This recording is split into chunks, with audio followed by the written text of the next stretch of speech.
Gary, Nick.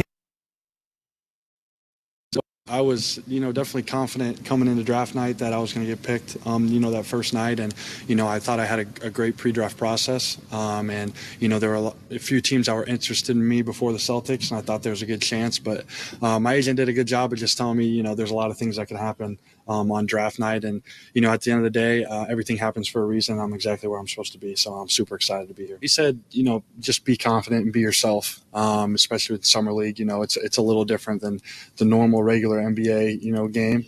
And so he said, just be confident, be yourself, and, try to get your teammates involved any way you can. Just bring in energy on the defense end. And then, offensively, I'm pretty confident on that on the floor. So just bringing intensity, trying to pick my teammates up and try to win. It's definitely surreal. A dream come true. And like I said, on that day, I'm just excited to get to work.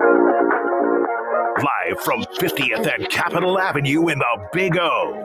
This is Mornings with Sharp and Handley on 1620 The Zone, 1620thezone.com, and 1620 The Zone TV. Now here's Gary, Nick, and Jimmy. You're cooking with gas. Hey, good morning, everybody. Welcome in. It is a Wednesday. It's your Hump game on today. It is the 10th of July. We're live. We're local. It's Mornings with Sharp and Handley.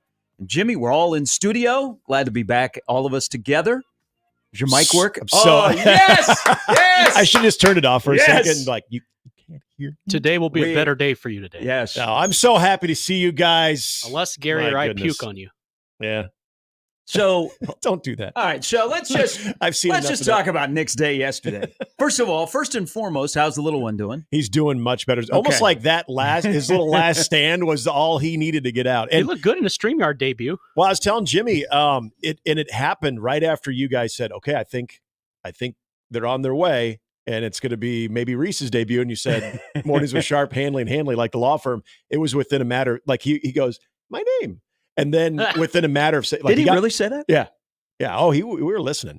And because he just goes, are we talking to them? Are we talking to them? And so he was chattery. And then right after that, it was probably like 20 seconds after, he got pretty quiet. And then I don't really pay much attention to it. Like a tornado. All of a sudden I heard just the noise. I'm like, oh my God. And like I told you guys, it was like right as we got over by the Best Buy on 72nd. So we were that close, which in a way I'm happy because if he would have done that here, I didn't know if he had something that you guys could have got. I just stick him in the sweet studio. But apparently there's something in there. So really? So I just heard coughing earlier. I just sent him over there. So like I was telling you guys, I told you about the whole backseat issue with my current car. So that had to be replaced. So I was driving around a loaner car. And so give him credit. He contained most of it to the car seat, but there was a little bit on the car that I had to return last night before our evening meeting. Oh, but I told them, they've got all of the detailing products that I'm sure they can get puke out just like that. Yeah. So driving home, and I felt bad for him because I don't know if he even wanted this. I had all the windows down because that smell was awful. And I was a good 25 minutes away, especially with traffic at that point. Yeah. So dealing with that, get him, like I told you guys, get him home, get him in the shower, just hose off the seat. Fiction.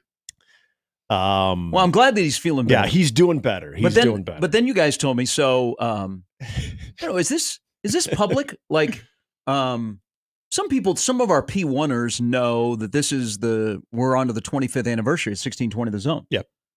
So we have some exciting things that are upcoming. We had a meeting last night. Unfortunately, it was something else I had to attend to. I could not make it. But then, did I hear Nick correctly, Jimmy, say that he opened a beer? That's correct. And, wow. Yeah, he hardly said anything. He sat down and ate Tuesday food. for you. I think Stacy asked, "Oh, which beer did you go with?" And I opened it up right as I tried to answer. Like, and I'm like, beer smell. I'm trying to try to swallow and get all of the.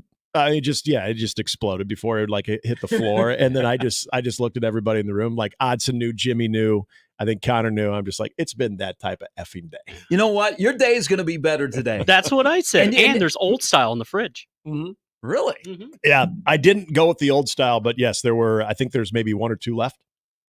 Yeah. All right. So if you want an old style.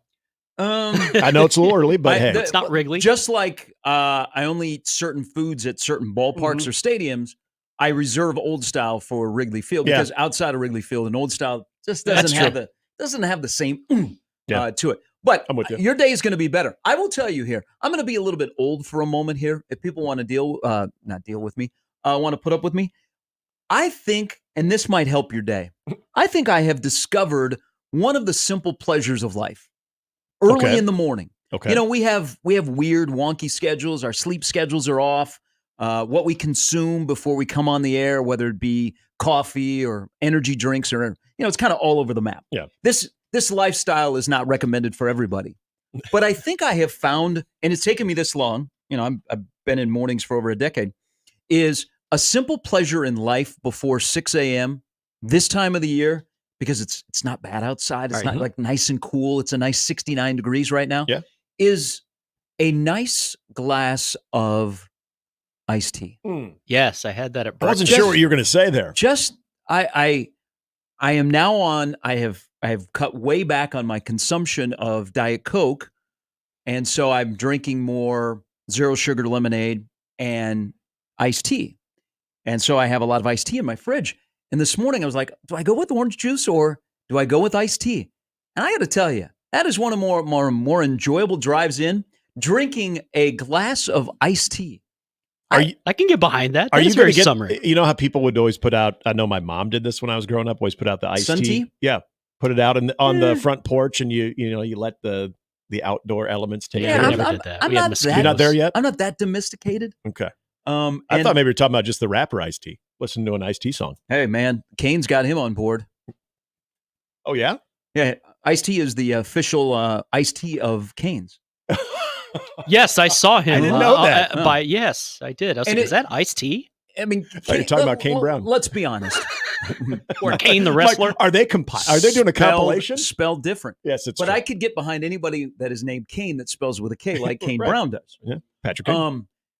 For a moment here, on a side note, can we just appreciate the fact that Kane's has like the biggest developing brand brainwash ever?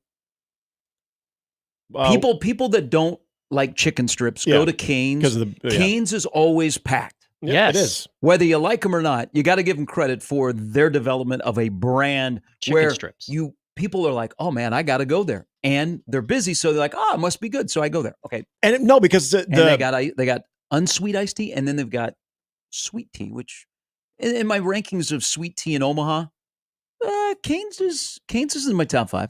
it is or is it not? Is Okay. But everybody raves about the Texas toast or the bread. Yeah. It's always cold when I get it. Really? Yeah, it's never really that. Ooh. Yeah, I'd take it back. I just thought maybe that's their thing. Maybe that's just how it's supposed to be. I don't think so. I think you're good. I think you went to a bad location. I might have.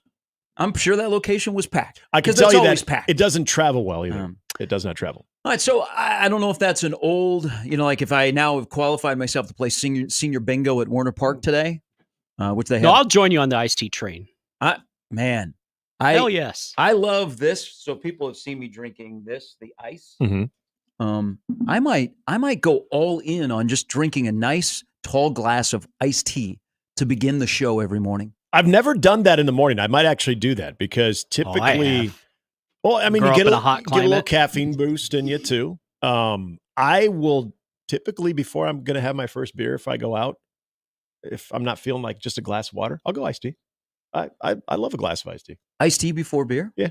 I don't know why. I mean, it's just like if I'm not ready to get any drink yet, it's like, I'll have an iced tea. And then maybe I'll have a beer later. Was it beer before liquor, never sicker? What is it before iced tea? Or iced tea before what? But no. That's an interesting combo. Yeah. And now if you can get the guys at like Cross Drain to come up with an iced tea. An iced tea brew? Mm-hmm. It's probably already they are friends of our show. It probably is. You could probably walk down any aisle of I'm sure it is somewhere. packaging store and go, okay. Yeah, that's not a good idea. All right, so welcome in, everybody. Lift a glass of iced tea. Maybe I've convinced somebody this morning that, you know what? Iced tea sounds like a good thing. If it's over 80 degrees, iced tea always seems like a good thing. I might be on the track of iced tea might be good any time of the year. Oh, yeah. I don't know if I drink it in the winter, although I have, though. Do you have the heat on? I have, yeah. 72 in the house. Same temperature as it would be now. Yeah, it's true. Ooh. That is true. Thank you, Bill Nye. Thank you. Hey, at least the AC's been working. So that's good. I haven't needed the AC. It's okay. Natural. Now, if you can handle, was it 80? What'd you get up to 88? 88. Now, if you can handle I do 85. understand that this weekend could be a little warm. Mhm. So As it tends to be in the summer. My air might come on for the first time this weekend. Whoa. It depends on if I'm home or You not. sure it works? I know it works. Oh, okay. Yeah. Pops dust out of the vent. Mm-hmm. You know what? If you smells funny, it's if you fine. You maneuver the blinds, got you can fans. make it. Yeah, and you got ceiling fans. Yeah. You can make it work. That's just the things people can get used to. Well, then you get used to when you have the windows open on a night like last night and you sleep pretty well. I think last night would have been okay. I remember by the time I was really one time we got home last night from our meeting and I was letting the dog out, it was pleasant. Yeah, there you go. Yeah, that's the way to describe it. You heard there in the open, Baylor Shireman with his comments about joining the Celtics. How soon before the Chi plays host to an exhibition game involving the world champion Boston Celtics next year, possibly? Perhaps. I think it'd be great. They need to do this caught again. on with a team, maybe? Boston could play that team? Because, we had the Bulls. What was the one in Lincoln? It was when Dougie was with the Bulls. Bulls and the Mavs. Bulls, Mavs, and then we had then the Timberwolves and Nuggets. Yep, I went to that played game. At PBA. Oh, wait. No, I went to the one at it was the We had Mavs. the Heat. We had the Heat and the Bulls here. That was the the Heat I and think that Bulls? was the Never heard last. about That that. was the last NBA exhibition in Omaha. So this was I one think. in early 2000s because KG was still at the Wolves. They played at the old. Well, it's not the same building, but it was the CenturyLink. And God, who the hell were they playing? Hawks, I think. Yeah, Okay. Wolves and the Hawks. Yeah, I was at that one. It was like 2004, maybe. Classic NBA rivalry. Yeah. But it was one of the first events. But I wonder if, like, not this go around, but next year. next year, if by chance the Celtics are playing an exhibition game in Omaha, that would sell out. A lot of people are clamoring for an NHL exhibition game. I will tell you, I knew about the Icebox hosted the Atlanta Thrashers and the St. Louis Blues back in the day. It's expensive. NHL exhibition game is very expensive. That's what Now, I've heard. it was at the Icebox, so you had a smaller venue, which Yeah. was kind of cool to be up close to the Chris Prongers of the world. Right. But the ticket price was, pretty high. Like a Phoenix Coyotes And game. and you had to pay to get the teams here. And so it is expensive. But there are a lot of people looking at what they're doing. The Utah Hockey Club is playing over in Des Moines, an exhibition. Oh, nice. This upcoming, and I think there's an NBA exhibition as well. Probably wouldn't be surprised if the Indiana Fever play an exhibition in Des Moines next year. People hitting us up and going, "Hey, why can't we have an NHL exhibition here in Omaha?" Ask Mayor Otson. And my response is because the NHL now hates Omaha because Omaha told everybody else that we're going to get an NHL team, and they're like, "No, you're not." Yeah, they're like, "No, you're not." These guys are a little cocky. Yeah. It'd be good to be able to host Gary Bettman, though, to see what it's all about firsthand. So do we boo him before or after? No, I think it would. I get it, though. I get the premise behind it, especially for hockey, where you don't really know other than your large markets and your more traditional markets when it comes to the hockey, that you get into non-traditional markets. Like, it's kind of the same thing the NFL has done when it comes to even playing across the pond. You start expanding a little bit of that exposure and that brand. So for NHL, which is already a niche sport to begin with, you get into the non-traditional markets, you get into the cities that are nowhere near, even Kansas City, but cities that are nowhere near having them, to be able to at least see the product. Who's to say you're not going to sell some tickets to maybe someone's going to go to a Blackhawk game in Chicago, or someone's going to go to a game in Dallas, or someone's going to go up north to Minnesota where you can make those drives. So I actually love the idea behind it. To your point about, they're already mad at us because we're a little cocky now because we just think, wow, we love hockey. We're told that anyway. Apparently we do. I don't know. Everyone's like, oh, Omaha. Hell, even national people are like, Omaha's a good hockey town. Like, I lived here my whole life. I love the Lancers, love the Mavericks. Knights thought that was the case, and then they're like, these people don't love it as much as we thought they did, because we started charging them $45 at the Civic Auditorium. It's all about the friends we make along the way when we were celebrating the franchise. Remember that? Remember those two shows? Yeah, those were great. All right, let me give you the lineup for the show. A great guy, Blair Kirchhoff from the Kansas City Star, who is in Vegas. Viva Las Vegas, Big 12. He'll join us coming up at 8:30. Brandon Vogel from CounterRead.com stops by on this 10th of July. Yesterday was the kickoff to a time of the offseason I love the most. It's talking season. Mm-hmm. Now, there's a lot of stuff that is said. There's probably, for some, too much Mike Gundy. For others, I want more Mike Gundy. But the great thing about college football, talking season is so much greater than list season. Yes. List season, like I saw the Bobby Dodd watch list for like the preseason coaches of the year. Every Tom, Dick, and Harry is on that list. Yeah. If you're not on there, then you got a problem. You're probably on the hot seat. Here's 135 coaches. Yeah. Wait a minute. That's every coach. That coincides with the hot seat list. Yes. But I love talking season, but I love the sport of college football because there is so much passion, regardless of where you live in this country, that certain little things will get you riled up. And we'll get to Mike Gundy's comments yesterday because Mike Gundy was Mike Gundy. And I don't know why we're trying to make Mike Gundy out to be something that he's never been. Mm-hmm. Mike Gundy was Mike Gundy yesterday and talking about his running back and said some other things that you went, oh, he can't say that. That's Mike Gundy. But the other thing that I like that got people riled up yesterday, and we're getting closer, Andy Staples' blue blood list of who's on it and who is a contender and where Nebraska is. That is those kind of discussions about college football going way back in who has shaped the history of the sport is why the sport is so great. Mm-hmm. That people on July now 9th to the 10th are riled up over a discussion about blue bloods in your sport. Now, I think it's a good discussion, but I think it's a multi-layered discussion. I'm here to tell you, I love my iced tea in the morning, and I love college football, and I love Lamp. Who doesn't love Lamp? We already had this, and finally the game is released a week from this Friday, but we had this with the EA Sports too. So we've gotten an early dose of this, if you will. I was thinking about this with the Gundy comments about Ollie Gordon because obviously he felt.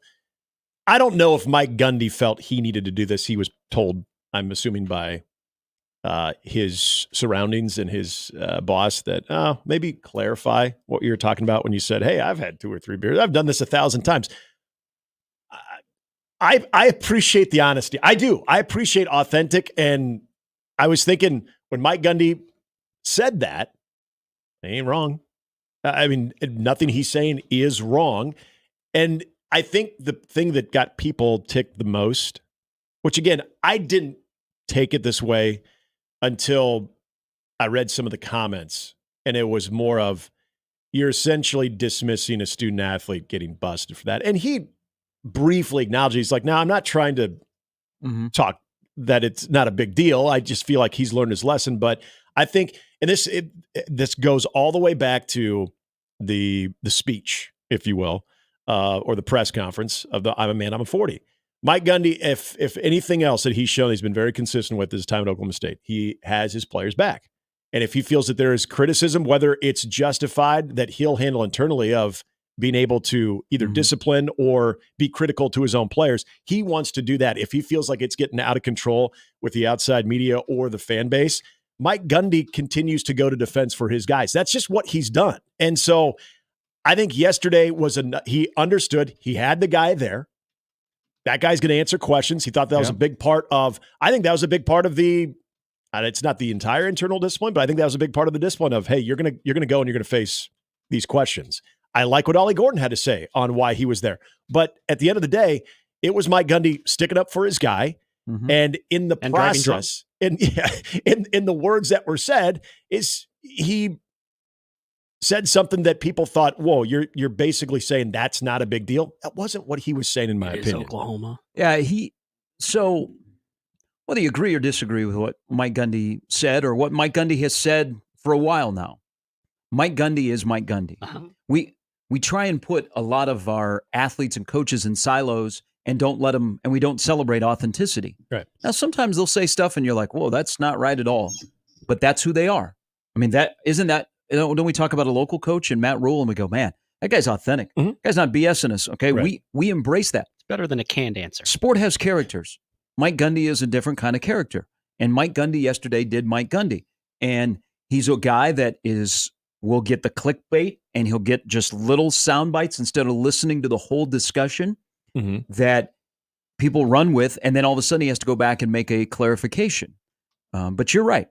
If you would think some of the things that have gone on with Oklahoma State football and comments that Gundy has had, he would either not be at Stillwater or players would never go there to play for him. Right. Well, players go to Oklahoma State to play for Mike Gundy, and they've been really, really successful. So there's got to be something that we don't know that goes on that he knows because that's his program. And then that's why he says what he said yesterday about Ollie Gordon and doing what's best for Oklahoma State football. Yep. He knows the kid. He knows the program. He knows the people in the program, how they react to it. I don't think he was poo-pooing it. I think a football coach talked like a human being yesterday. Yep. And we didn't like it. Yep. It's exactly what it was, because all three of us could have that conversation. Hell, I think I've said this on the air before with similar incidents where someone has gotten busted and maybe they just barely blew over the legal limit. And I've said, that could have happened to any of us. We've all made dumb decisions when it comes to how we, especially when you're not as wise in the world of the things that you just shouldn't be doing until you get older. To me, it was a version of that. But we can have that conversation because, well, we're having a sports talk show. We're having a discussion. We're having a conversation. Isn't that what Media Days is? You're having a discussion. Yeah. You're answering questions. And this was obviously a huge part of the Oklahoma State story at Big Ten Media Days is, well, this just happened a little bit ago. This is a absolute stud, a guy who could win a Heisman Trophy, one of the best running backs that you've seen in some time, best in the country right now. And not only is this a story, but there is Ollie Gordon to talk about this. And so I think Mike Gundy was going to make sure that, hey, if you come here and you face these questions, I got your back. And I'm gonna be real with you. So I thought it was a real discussion, and I think maybe there's certain times after games or week leading up to a game, you only have a certain amount of time. You don't have a chance to elaborate in those discussions, even though there's some coaches that do, like Mike Gundy being one of them. But in this setting where there's no set time where you are looking for content. We are looking for content when it comes to what's going on with the season, whether it's dealing with a player and being disciplined or it has to do with, major question marks, maybe internal issues, whatever it might be. I want a coach to be open about that. If what he says, even if I disagree with it, if what he says is honest and you can step back and be like, I guess I get where he's coming from. What's wrong with that? I think student athletes sounded pretty contrite yesterday. He's pretty damn lucky.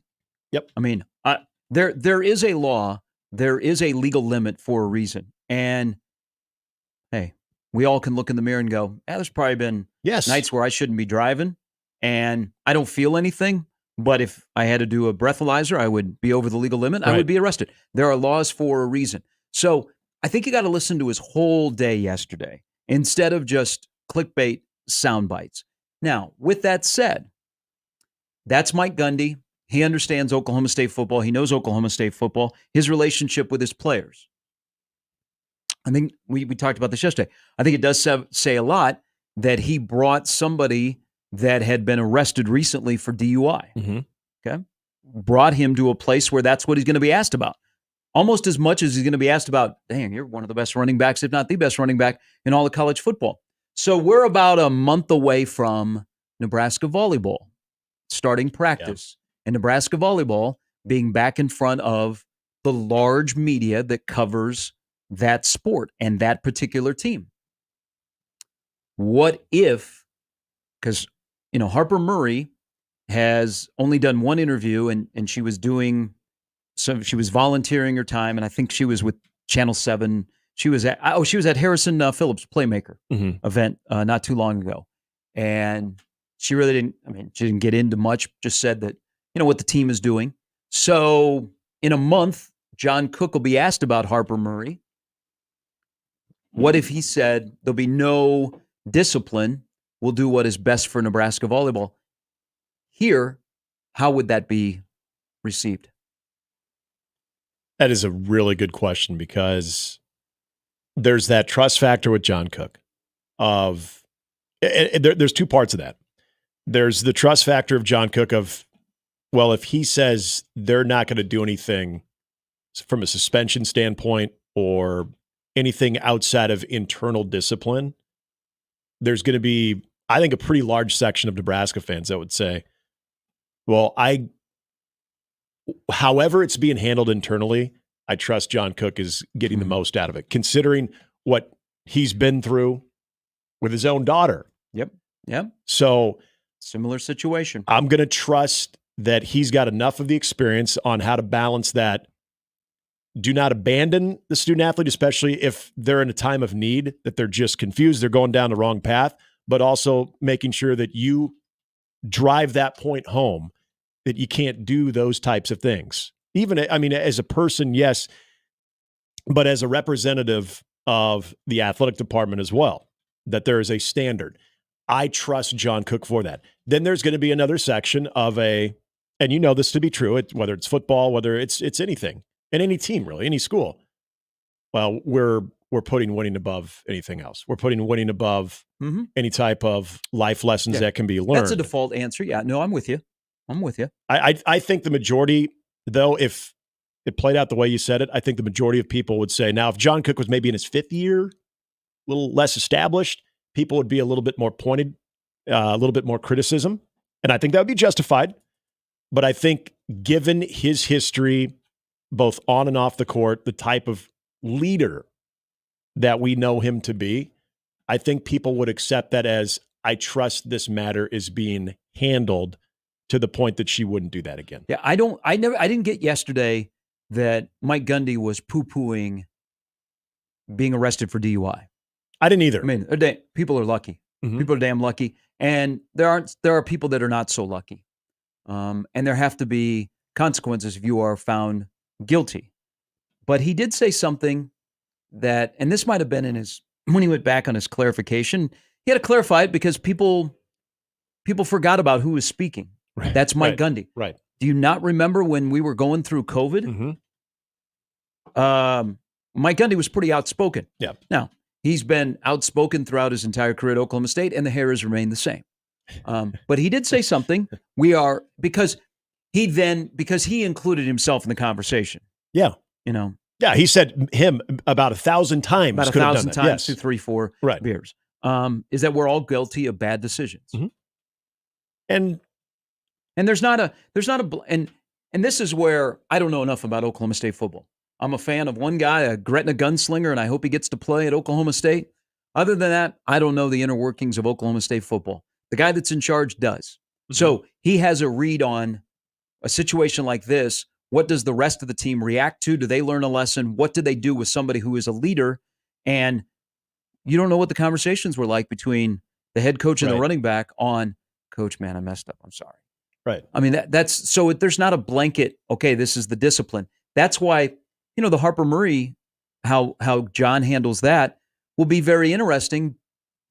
But how will the fan base around here react to a punishment or a public punishment or a non?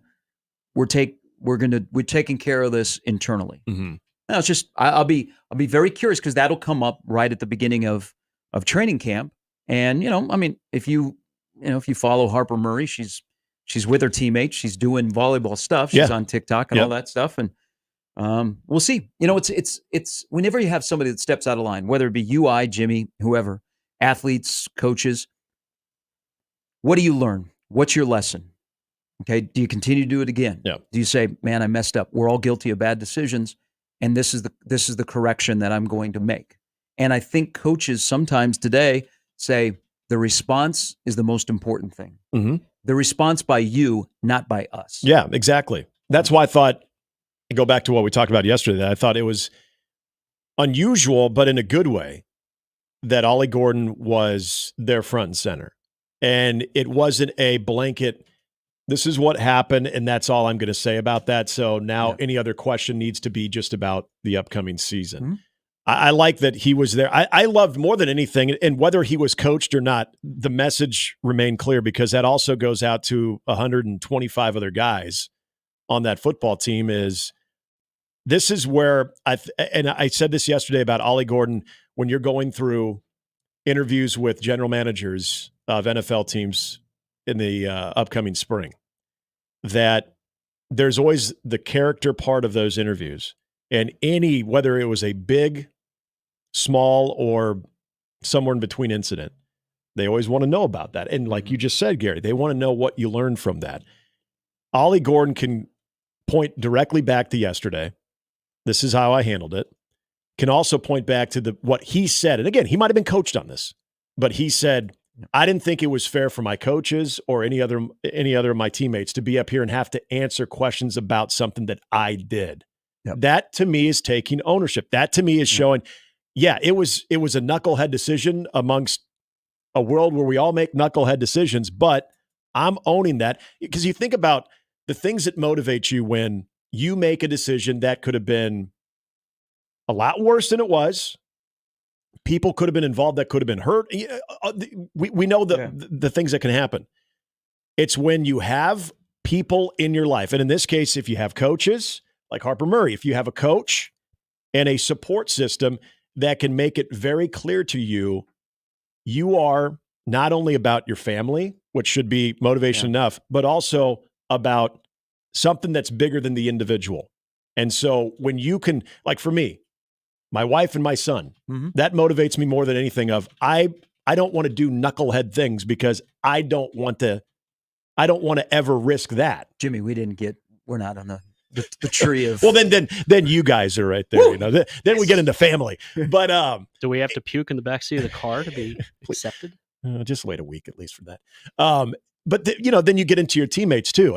But I also think nowadays the fan reaction is a powerful thing because now you do have social media. 20 years ago when you didn't see that and you were insulated from that. Now, as much as you try to be insulated, it's unavoidable. So I think a lot of those things you in the moment don't realize how impactful it is until you see all that or you hear from people that you truly respect. I wonder what's more powerful, that you let down your coach or you let down your teammates. I think it's the teammates. Yeah, I do too, because you got to look them in the face because they hold you to a different standard. Yeah. That was on a side of what happened in Las Vegas yesterday with the Big 12, because there are a lot of content. I think the Big 12 is now the XFL of college athletics, and it's okay. We will get into that. Again, the lineup brought to you by the referees at John Higgins Weather Guard.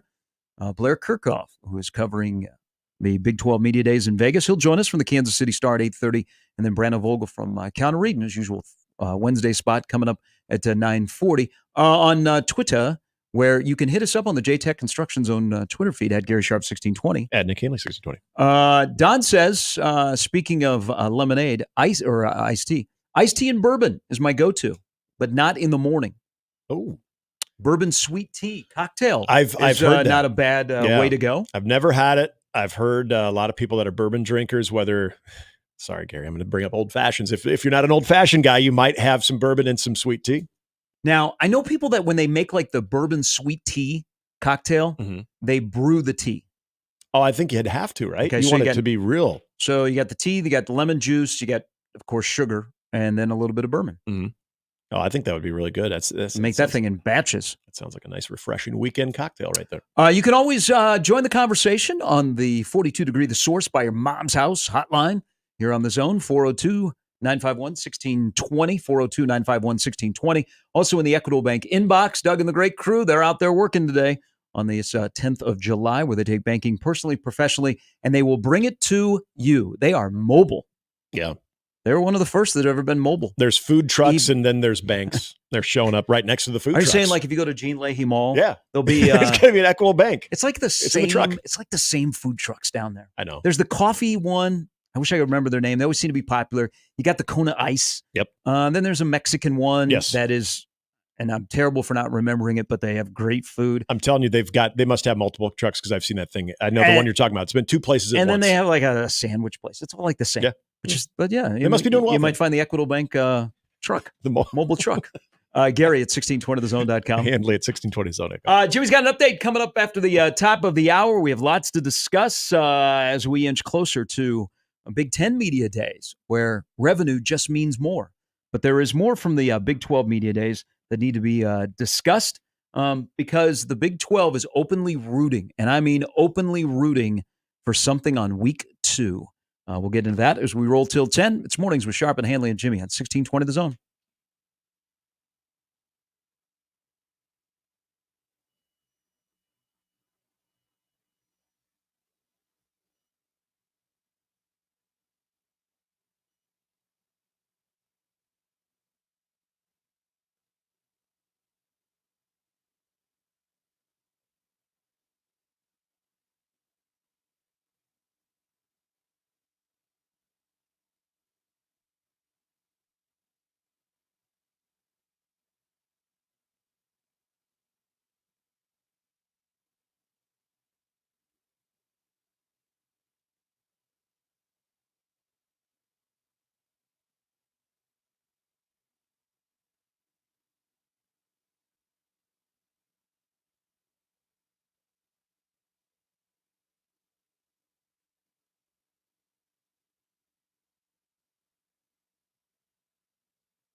Flaky Jake on Twitter, at Gary Sharp 1620. We don't like Mike Gundy. He's a clown, unlike this person who gets his own day today. It is Deion Sanders Day in Vegas. Oh.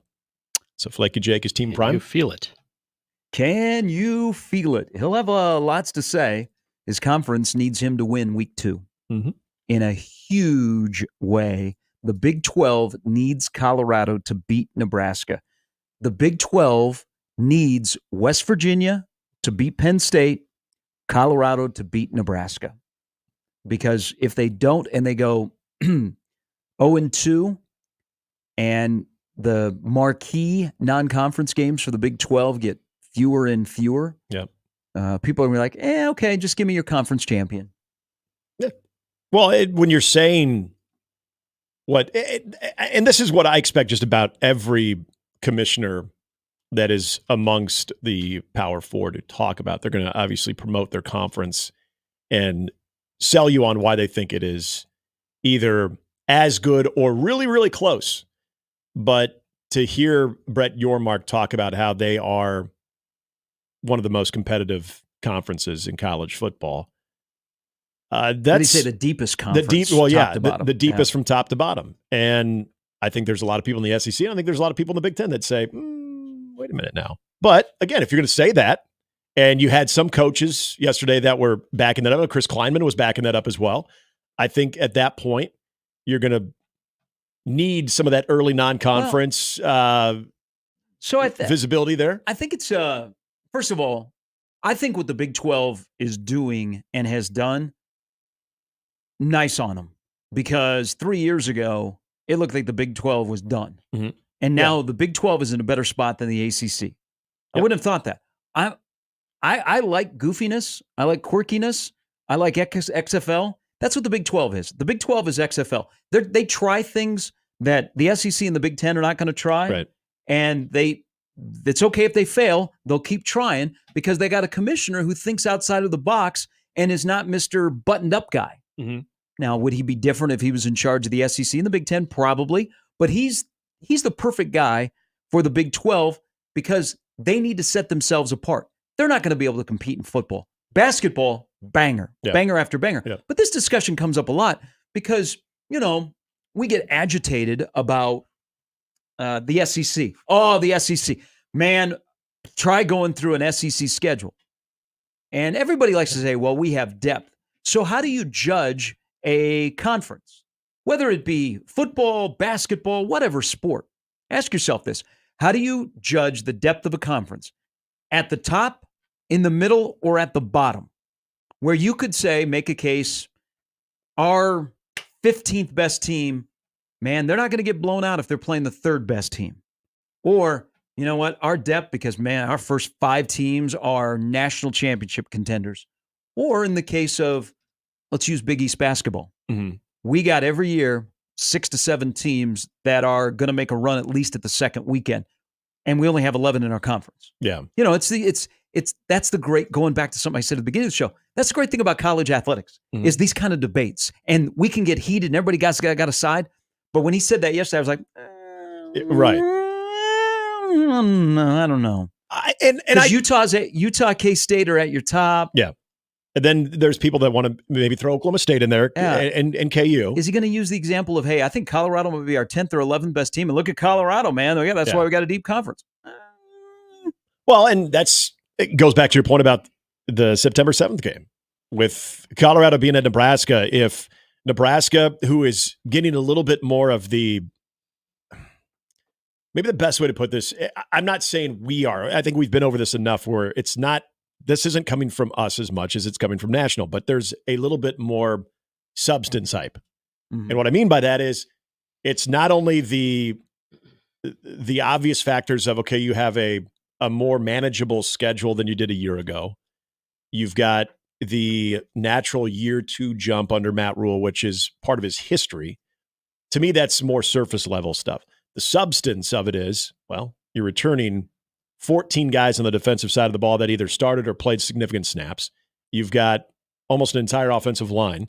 You've got a quarterback that even as a true freshman, you would assume is an upgrade to what you had a year ago. And then there's that, can you really be -17 in turnovers again. All of those things that factor in. That's probably a little bit more substance. So they're getting a little of the substance hype as opposed to the surface hype when it comes to Colorado. Now, Colorado, again, you can point at Shedeur Sanders, you can point at Travis Hunter, and you can say they got two marquee type players right there, and they've got other guys around them. But again, it's another new roster. It's interchangeable. You've got interchangeable coaches as well. So it's more of the same from a year ago when it comes to the service hype. So you match those two teams on September 7th.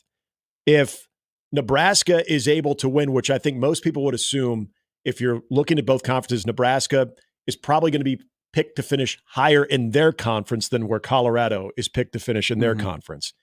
If Nebraska takes care of it, then you say, well, the team that we think is going to be a little bit higher up in the Big Ten standings, they did what they're supposed to do. If Colorado does it, like, hey, you guys didn't even think they're going to be a top 10 team, but all right, say if they're the 11th team in our conference, look what they just did against what is supposed to be a much more improved Nebraska team. So to your point, yeah, it's a lot more of an opportunity to flex in a 4-quarter scenario for the Big 12 than much more than I think it is for the Big 10. Ed writes in to the Equitable Bank inbox. He said, I love college football because every day is a new day, and some days the topics that people debate are the same, but they get more intense. Ryan Day goes 11-1. Their one loss is to Michigan. Will he be back in 2025? Discuss, please. I'll throw this right out there because CBS put it out yesterday. By the way, if that happens, hot seat rankings? If that happens, the internet will have some incredible hot takes. Mm-hmm. I will grab all of the internet like speed I can just to make sure I keep up with all the hot takes if that actually is a scenario.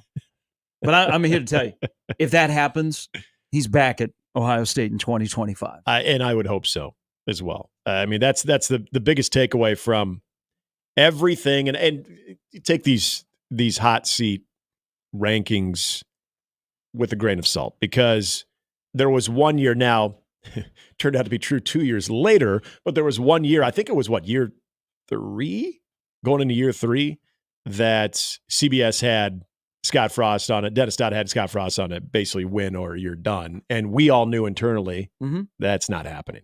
Even if they don't win, he's not getting canned after 3 years. You can't have the basic rules apply when it came to that particular situation. So I think the context is important when it comes to that. But does a coach ever get off a hot seat? Yeah, I think so. Well, okay. Look around here. Nebraska's run of coaches post, I don't know, could you say Solich was on the hot seat in 2003? Probably not. So let's start with Callahan. You were on it. Bo was never really on the hot seat. Yeah. He was on the hot seat for not other things that had nothing to do with winning 9 games. Right. I think once you're on it, you don't fully get off of it. Did Callahan ever get onto the hot seat? Well, or did he just get? Wow. I think 07 just all of a sudden. I don't think anybody thought he was on the hot seat going into 07, because remember what they're coming off of the Oklahoma State game. That's when the seat was on fire. Yeah, I mean when you went back into your seat, if you were still there at the homecoming game against Oklahoma State, and you realized that there were dozens of people that were still there, that was. And remember that led to the Steve Peterson fire in the following week. But best days in Nebraska athletic history. I honestly don't think he was. I really don't. That sounds crazy because 07 just happened. But going into a season, it wasn't like going into 07, people were like, yeah, he's on the hot seat. Like they've got to win this year. No, because they'd been in conference championship games. They'd been to significant bowl games the previous 2 years. So you could see actually the program ascending after that disastrous first year. Like the low point was the loss in Lubbock, Texas, where the following week a reporter asked Bill Callahan if he was the athletic director, would he fire himself? But after that, the following 2 years, you could thank Zach Taylor. But yeah, 07 going into that year, if I remember correctly, no one was like, yeah, he's on the hot seat. A lot of Harbaugh stuff. But it would have been crazy if you think about Jim Harbaugh being fired at Michigan. 10, 8, 10, 9, COVID year, 12, 13, 12. Now, maybe you put him on the hot seat after the COVID year because there was a lot of stuff going on, it seemed like internally. Yep. He's 86-25 as the head coach at Michigan. What was I don't remember. I don't have a vast history of remembering these hot seat rankings that are put out by Tom Fornelli. By the way, if you're wondering, Matt Rule gets a 1. That's called safe and secure. Yep. But maybe every coach should coach like they are on the hot seat from day one. On a place like Nebraska, whether it's real or not, you could say, "Oh, I'm on the hot seat. I'm on the hot seat in my own expectations, fans' expectations, my boss's expectations." Riley was probably on the hot seat after 15. He was definitely on the hot seat after 15 because we were in shambles of our guy. What the hell is going on here? Scott spent a couple of years on the hot seat. Yeah, Scott definitely transitioned. But for everybody that's chiming in, Harbaugh probably is, if you had him on your hot seat rankings, he is probably one of those guys that got off the hot seat and went straight to the he went from, I think their rankings are 1 to 5, like DEFCON 5. Yeah. He went from like 4 back to 1. Yes. And then he left. It's the rare example because here I would throw this reason in why he went from the hot seat not to. All of a sudden you had a contract that was restructured to where it was more incentive based, and then you were able to win a new contract back by doing what was asked of you. So essentially you went from, I remember listening to Brian Greasy say he and so many other proud alum wanted him gone. And the following year, there they are in the college football playoff, mind you, losing to TCU, but also putting themselves finally in a position where they beat Ohio State. They're in the college football playoff.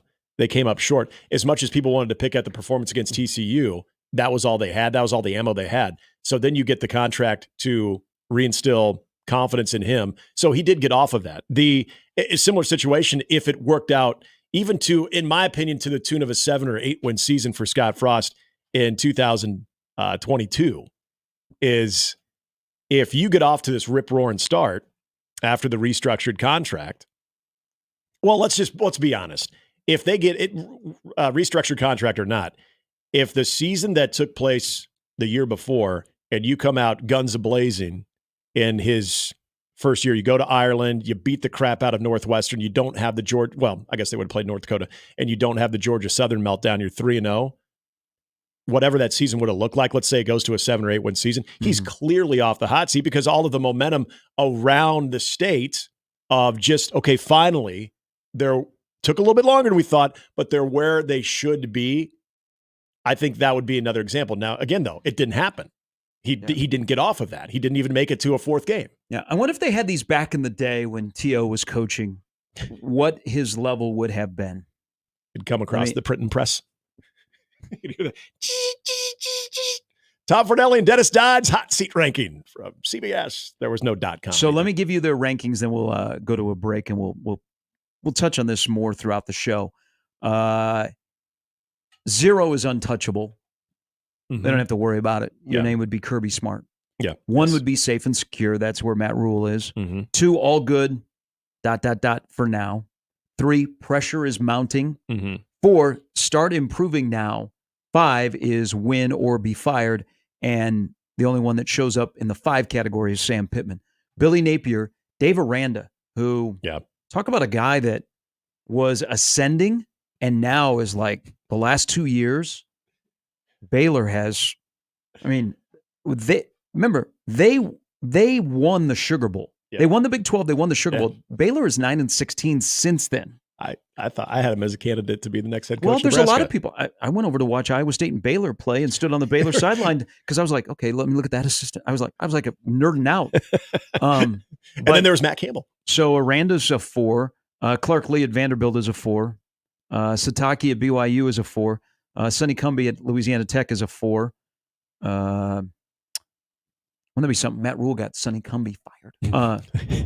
Temple's coach is a 4. Ball State's coach is a 4. Southern Miss's coach is a 4. Yeah, we don't care. But Sam Pittman's the only one that is a 5. But if we were doing this back in 1979 or 1990, what category would T.O. be in? The 1, 2, 3, 4, 5. That would be a really good That one. would be a good back in the day of Sports Day Mid-America fodder discussion. Isn't that in the neighborhood of a 3 and a 4? That's the pressure is mounting. Pressure is mounting. And then between that neighborhood and start improving now. because there was only one area that they needed to improve on.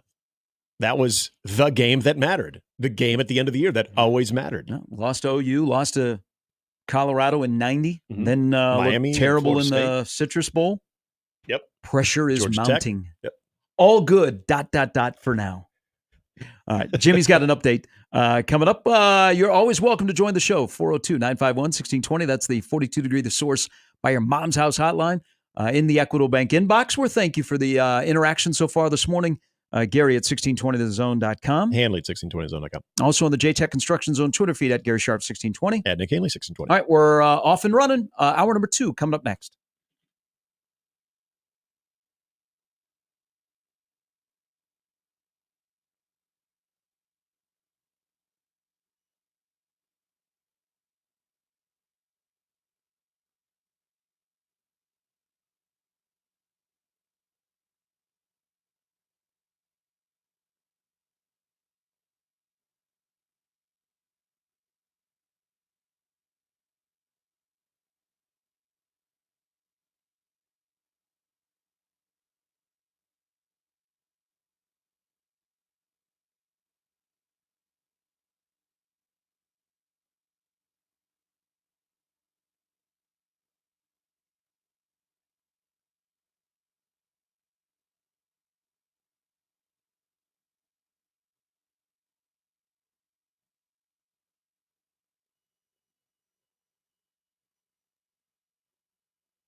Nebraska ball will spend Christmas week in Hawaii at the Hawaiian Airlines Diamond Head Classic. The 8-team event features the Huskers along with Charlotte, not the Hornets, College of Charleston, Hawaii, Loyola Chicago, Murray State, Oakland, not the Athletics, and Oregon State, the Beavers. The tournament will be December 22nd through 25th at the Stan Sheriff Center in Honolulu. Broadcast information and pairings will be announced closer to the tournament. You think? Nebraska makes its second Diamond Head Classic appearance after going 2-1 in 2014. The Storm Chasers survive a late rally from the Toledo Mudhens last night, but they win 9-7 at Werner Park. Series continues today, 12:05. Right-handed pitcher Andrew Hoffman will start for Omaha. Texas quarterback Arch Manning has reversed course. That means he's getting paid. That's usually how these things work, as he opts in for EA Sports College Football 25. I know many were clamoring if he'd be in it. He had opted out of the return of the popular video game back in March, making it all about himself. Then he made the announcement in the video posted on Twitter thanks to his uncle Eli. Video begins with Eli calling out a play, then shows Arch making the play call with a shout out to Omaha and his other, that's where we live, and his other uncle Peyton. The play ends in a touchdown throw. Eli exclaims, "Touchdown, no, that's why you're in the game." Arch Manning then says, "EA Sports, I'm in the game, blah, blah, blah." Oklahoma State All-American running back Ollie Gordon will not miss any playing time in wake of his recent DUI arrest, according to Cowboys coach and serial drunk driver, apparently, Mike Gundy. Gordon, the Big 12's Offensive Player of the Year, he is good, was arrested for suspicion of driving under the influence on the morning of June 30th. Gundy stressed that Gordon was lucky that neither he nor no one else was injured. And he would know. Gordon issued a formal apology Monday, said Tuesday that he couldn't elaborate on specifics because of legal reasons. The decision to bring Gordon to Big 12 Media Day in the wake of the arrest was a surprising one, but as we said earlier, Gundy is Gundy. He said that Gordon is on a shorter leash moving forward, and that accountability of answering questions for his mistake was part of the learning process. He says your punishment is going to be facing the facts and thinking about what you did. Make better choices. That's why we brought him here today. Gundy added that he told Gordon that things are different in college football than they were 5 years ago. The athletes are essentially employees now. Gundy said, "I said, you're not going into hiding. You're going to face the music." They're in Las Vegas, lots of music. "You're going to have to stand up and talk to people and answer questions, and hopefully more than football, you can learn from the situation you've been in, because if not, then we have a real issue." Then they went to the Sphere. Finally, several panels were missing from the retractable roof of NRG Stadium in Houston. People forget that our company has a stadium in the aftermath of Hurricane Beryl, which has left millions in Texas without power and the cause for multiple deaths in Texas and Louisiana. Video posted by the Associated Press showed at least 3 panels missing from the stadium's roof. The Astrodome mocks its bigger neighbor. Beryl made landfall in Texas Monday as a Category 1 hurricane. NRG Stadium also suffered damage to its roof in 2008 from the much more powerful Hurricane Ike. Category 2 storm, but it did a lot of damage in Houston. Postponed a Texas home game in September against the Ravens that season. The Texans aren't scheduled to play their first home game until August 17th when they host the New York Football Giants in a preseason battle. Their regular season opener is scheduled for September 15th against next Chicago Bears. Woo! Bears, Texans, Super Bowl. Oh, that would be tasty. Okay. That's why they created the Puppy Bowl. Yeah. They have two great defensive minds, though, leading their teams. There you go. CBS has it this year. Oh, they would. Or, yeah. No. It's Fox. Or is it NBC? No, because Fox did it last year, right? We've covered all the bases here. Yeah. So CBS did it last year. So coming back around. Is TB12 in his first year? You're right. Yeah, it is. That's true. Is. Yep. Yeah, so Tom Fox 2 Brady's years going to ago, be that's in right. another Super Bowl. How about that? Mm-hmm. Right out of the gate. Yeah. Hold on here. I know NBC is next year because they switched their rotation to coincide with the Winter Olympics so that they could boost. I still changed the channel. That's not true. I watched some of it. By the way, guys, good discussion yesterday on Tom Brady in the booth as we were listening on our attempt to come here. Enjoying all the conversation. The law firm approved. It did. Maybe it was the Tom Brady conversation that got his stomach. You should just bring like him that. one day when he's doing all right. I will. Oh, he wants to hang out. He was excited. Hey, Jimmy, I was thinking yesterday listening to your football team talk that because the quarterback that has played the most recently is in the Indianapolis Colts training camp upcoming. Jalen Daniels has to be on the list of one of the most important players in college football. He got to stay healthy. Yeah, he's got to stay healthy. Phil said if he stays healthy, they could win 10 games, but he says he hasn't seen. Well, none of us have seen it yet. So until we see that, that's the reluctancy, which is fair. So I was thinking about this yesterday and going back to last week when we did our What If show. Yes. Shout out, David. Thank you for listening and commenting a couple of days later. What if the transfer portal existed back in the days of Switzer Osborne? Now, you're already cheating. Yeah. Okay, at OU. Sure. So you were buying players. Mhm. But imagine if NIL and the portal existed when Switzer and Osborne were going at each other. Both schools would have even more. I'll throw another mix into this. Think about the SMU story. So what if, one of the greatest stories in the history of college football is Bill Snyder and what he did to K-State. Mhm.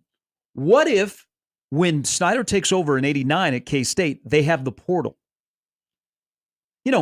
Sticking with Kansas, Leipold had a crappy situation that he inherited, but he had the 89 to a couple of years ago, much different.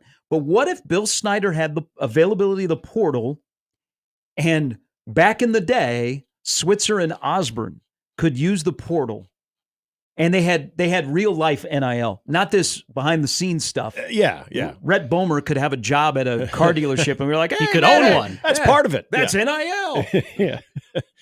So love Rhett Bomar Chevrolet. Okay, so I like the comparison with Kansas State, because I think at that point Kansas State is never going to have that type of story.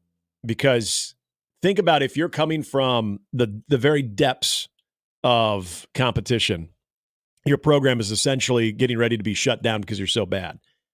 You're not wooing guys to come into your program when, first of all, remember the TV situation there. It wasn't like Kansas State was on TV a whole heck of a lot. No. Manhattan, not a destination. And I'm going to assume if you are at the rock bottom, your NIL is probably not very good either. So if you're Barry Switzer or you're Tom Osborne and your programs are on TV all the time, you do have whatever a 1985 NIL deal would look like. Go hang $100 on everyone.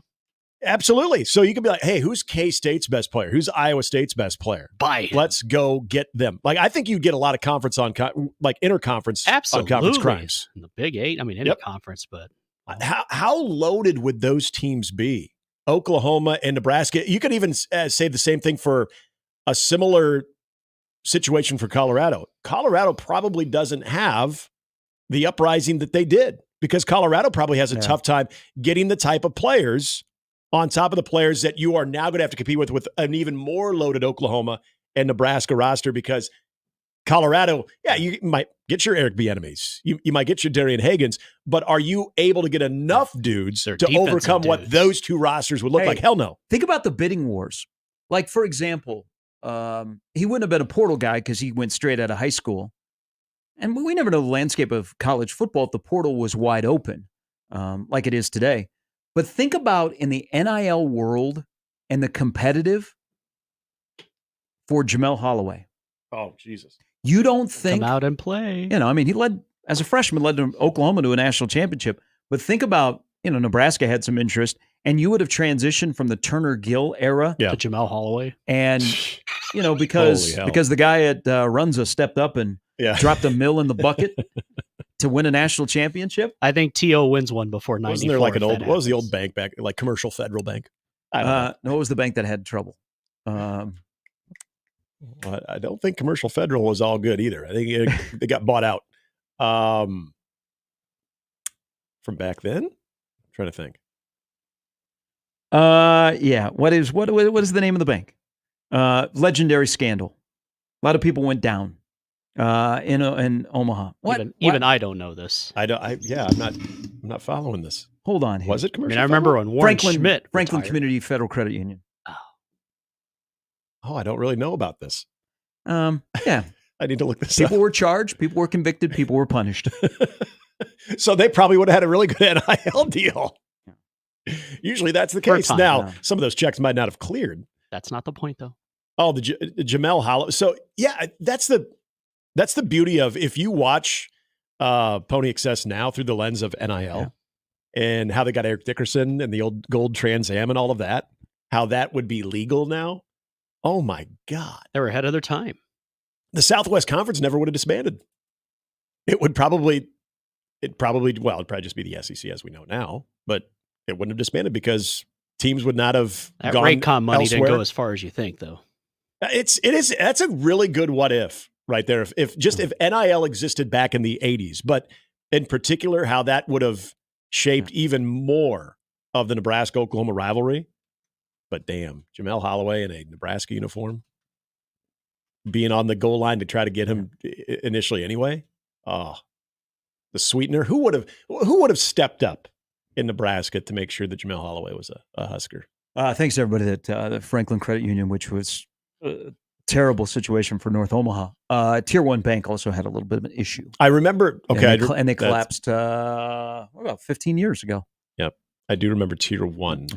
When we come back, so we're gonna do this, but we're gonna make it local. CBS in their yearly, it's July, we got to do a list, and this is always a good talking point, is the hot seat rankings. And they put them into 5 different categories: untouchable, safe and secure, all good for now, pressure is mounting, start improving now, win or be fired. Is there a head coach in the state of Nebraska, in the 3 Division I schools, in the most popular spectator sports, that is in category 5? I've got 4 that are in category 0 that we will get into. Coming up in about an hour, Blair Kirchhoff from the Kansas City Star will join us. We will touch on that the Big 12 openly, and I mean openly, needs Colorado to win week 2 in Lincoln, because there is more to the Colorado to the Big 12 story that is starting to come out and how it all happened. We will dive into that. Plus, Brandon Vogel from counterread.com will join us. That's all coming up on a Wednesday edition of Mornings with Sharp and Handley and Jimmy right here on 1620 The Zone, wherever you might get us.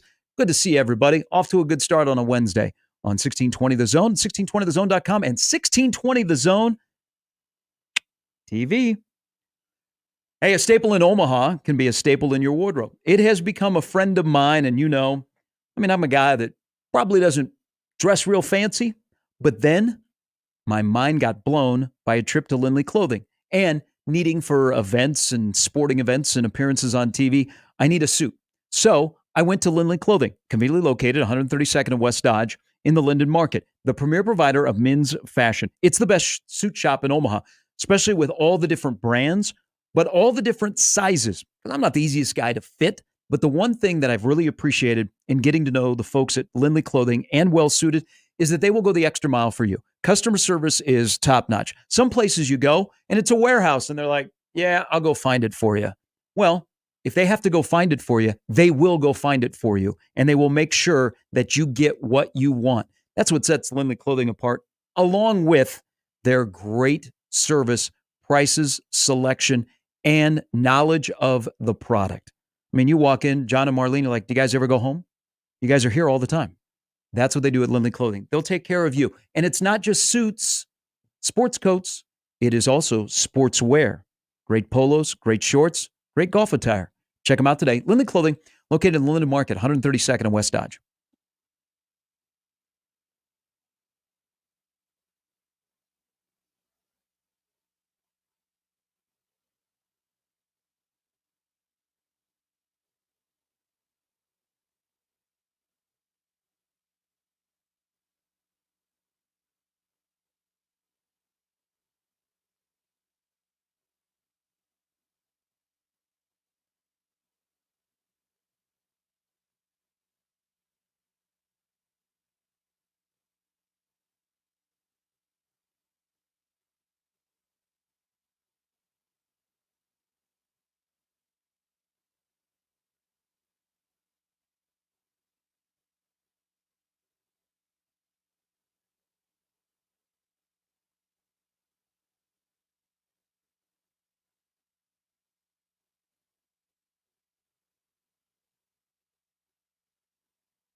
Hawk Tuah girl. Not woman. Not woman. Not to be confused with the Hawk whose birthday is today. Good on her. Go out there, get paid, get your 15 minutes of fame. Jesus. She was paid her first big appearance at a Miami club yesterday. Paid $30,000 to show up and go clubbing in Miami wearing a Tuah jersey. God. So she was Rough life. She was Hawk Tuah wearing a Tuah jersey. I mean, this stuff just writes itself. $30K to do that. Will Tua Tagovailoa Where can I get that? do any type of appearance with her? Will it reach those depths where Tua's like, hey, you know what? Not. I feel like he's a man of principle. He wouldn't do that. If he does not get paid by the Dolphins, possibly looking for some extra cash. That's true. That is true. Why are we? She seems very nice. Might be a little bit overwhelming coming from small town Tennessee. Seems like we are careening just down the hill. Yeah. Like it's going to look like Glacier Bay, Alaska on the 4th of July where they speed cars off the cliff and people pay money to watch them, get destroyed when they hit the ground. How old is she again? Old enough. I think she might be 21. Yeah, it can't be much older than that. Yeah. Hey, everybody out there, go get your bag. Yeah. That's fine. Go get your bag. Okay, we're going to do this little experiment here. Oh, goodness. Hot seat rankings. And we're going to use the categories that CBS Sports does with their college football. If you're wondering, you're just tuning in, Matt Rule is in the 1 category, which is safe and secure. But there is a 0, which is untouchable. Now, I think there are 4 local coaches, and we're using the 3 Division I programs and just kind of the biggest spectator sports. And actually throw in a 5 because I'm gonna slide him in after the year that he had. We could do softball. Mike Hurd. Oh yeah. At Omaha. John Cook at Nebraska with Nebraska volleyball. And then I will say this, ironically, all hired by the same guy. There are 3 at Creighton that are untouchable. Greg McDermott, Kirsten Bernthal Booth, and Jim Flannery. Yep. And those would be my 5 in the 0 category, that they are untouchable. Yes, and that's for just this year, right? Yes. For going into the respective upcoming seasons. Yeah. I would 100% agree. I basically would. I mean, isn't Matt Rule is probably closer to a 0 than he is a 1 going into this year? Yeah. I mean, there's no chance that Matt Rule is not with us in 2025 unless it's his own choice. Yes. But that's why I'd say the 0 and the 1, I get the untouchable where, I mean, you could literally show up with your pants around your ankles and they're not going to do anything. Well, hopefully that'll happen. Too soon, Nick. Well, it probably is. Probably. Everybody gets canceled. Too soon. Yeah, that's true. You need to get a written... So what we're saying is there's no such thing as a 0 then. Keep it moving. There's no such thing as a 0. And you say I'm the -1? I was just like, John Cook, Matt Rule, I brought this up. Good guys. Good coaches. I brought this up on the break. We were talking about Harbaugh going from the hot seat to, I wouldn't say went to all of a sudden untouchable, but got off the hot seat, if you will. Didn't Fred do that last year? He had the restructured contract. He had all right, we need incentive base, meaning I need to see more. Now, this was with his former boss and Trev, but I need to see more from you if we want to keep this thing going. So what did Fred do? Fred's got his team playing on a Friday in the Big Ten tournament with a double bye. Fred's got his team in the NCAA tournament wearing white. I think Fred did that. I think Fred got himself off of any type of hot seat based on the parameters that were laid out in a restructured contract of, hey, I need to see more. He was probably at a 4. And now I would say Fred I'd say he's at a 2. Okay. I think, and that's, by the way, if you're wanting the scale, 2 is all good, ... for now. So I would put in safe and secure. Rule would be the only one I would put in there. And you're right. He's probably closer to a 0 than he is a 1. Now, 2, all good for now, is kind of an interesting category. Will Bolt, Amy Williams, Evan Porter would fit into that category, in my opinion. And I will throw Mike Gabinet, who he was on the 1620 the zone hot seat. Well, because I think he was a 4. Starting improving now. I agree. And I agree. They had a really good season. Yep. They have had a good portal year. Mm-hmm. I think all good for now. So he would be in category 2, in my opinion. I think he did what Fred did.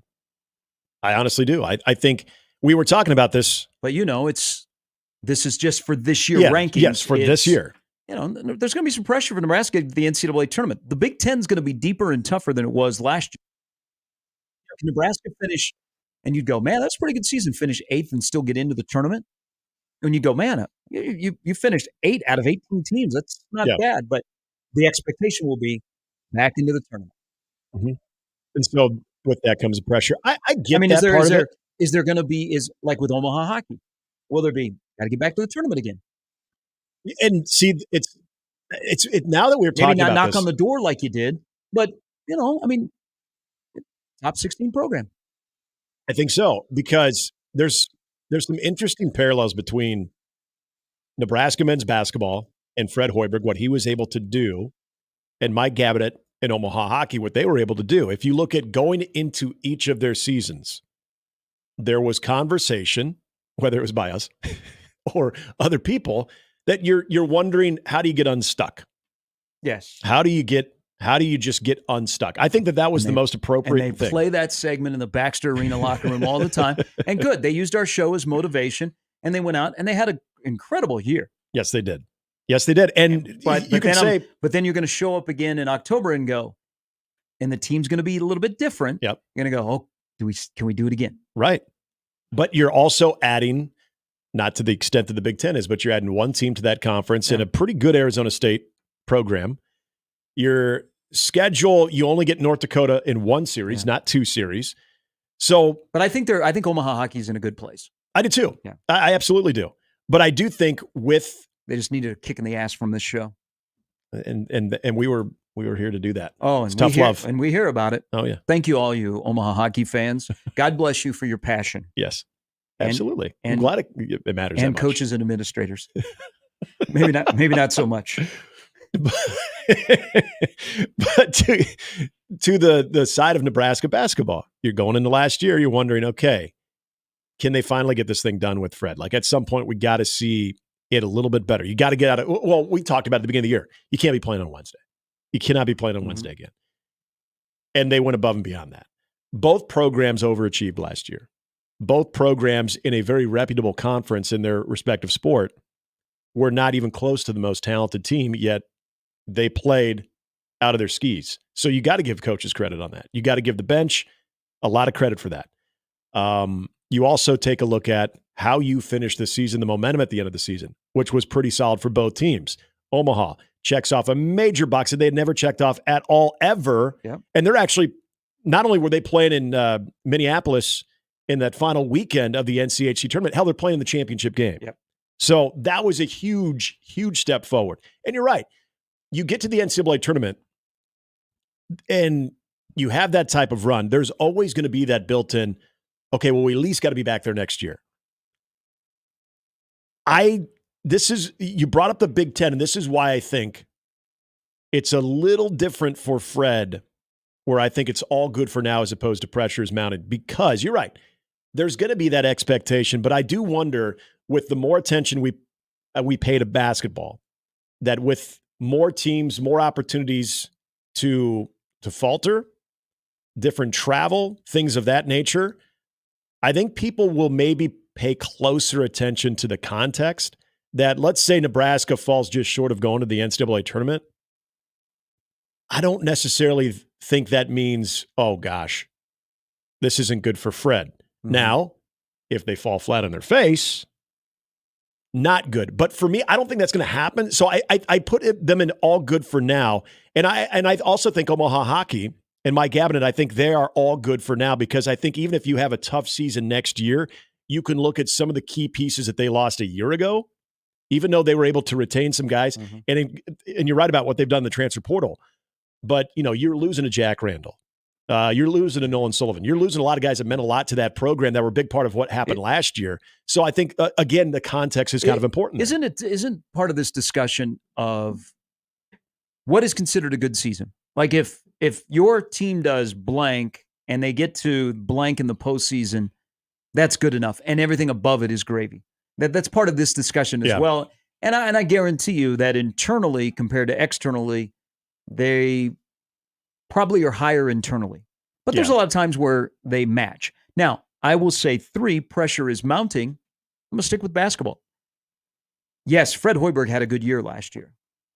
But you can't take a step back because you've gotten over a course of a couple of years where you've got your locker room right. You like what your talent you have. Mm-hmm. People are recognizing the brand. You might have 1890 that is giving you a big old pat on the back. Okay, so now that's all right.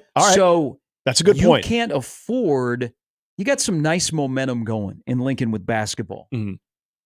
You can't afford to take a step back because then this discussion a year from now is like, oh, here we go again. So I will keep Fred in the 3 category. Pressure is mounting. Now, I like the point about the NIL that I failed to mention too. I think that's worthy of putting a little bit more on the pressure part of it. Now, another guy that is in the 3 category, and I know he likes to listen in his commute from Sarpy County, and he feels the same way. Chris Crutchfield. Mm-hmm. He's going into year number 3. There's a lot of people that think no Frankie Fiddler, they're going to be in trouble. Well, they actually return the most starters in the Summit League, and the Summit League is a little bit down. They're going to be a little bit younger, and they have some good young talent, but South Dakota State isn't the juggernaut they have been. Mm-hmm. So the window has opened a little bit where Kansas City might be the favorite in the preseason, and Omaha will get overlooked because there's no Frankie. Yeah. But they've done a good job of replenishing the roster, and they return 3 starters. So they return the most starters of anybody in the Summit League, but it's year 3. Omaha, and thank you. They've made an investment in men's basketball, and there is an expectation internally that this is the year to go to the tournament. So I will say that pressure is mounting, and they won 9 games first year, better last year. Now it's they lost Frankie, so they're not going to be good. I will tell you, they know it, but I think Fred and Crutch are in 3. Now, the only one I have in 5 is Carrie Banks. I would agree. Women's basketball coach at Omaha. And she just got an extension, but that's a piece of paper. And 5 is win or be fired. Here's the one I had trouble with. And we're just doing the popular spectator sports. Mm. So before I mention the one that I'm going to need some help on where to place him, where would you put, what category, Rhonda Revelle, who maybe, we just have a couple of more years left as the head softball coach at Nebraska after an illustrious career? That one is great because look at the offseason with the amount of transfers that they brought back and a lot of local talent as well. But talent with Division I experience, you just get the Arizona State freshman pitcher that missed a lot of last year with the injury. They are building something around Jordy Ball that even if there were to be some injuries, you can clearly see that they want to be able to absorb that. Rhonda Revelle, I think, has found herself in that 4 category a few times throughout her career. And I'm not even talking about off the field, player disciplinary issues and things of that nature, but just seeing the program get a bit stagnant at times, given the fact that she's close to the end of her career. And there have been many, many great moments in that career that I feel like this is that final opportunity that she can put a roster together that is going to be one of the tops in the Big Ten that could hopefully find themselves playing in a Women's College World Series before it's all said and done.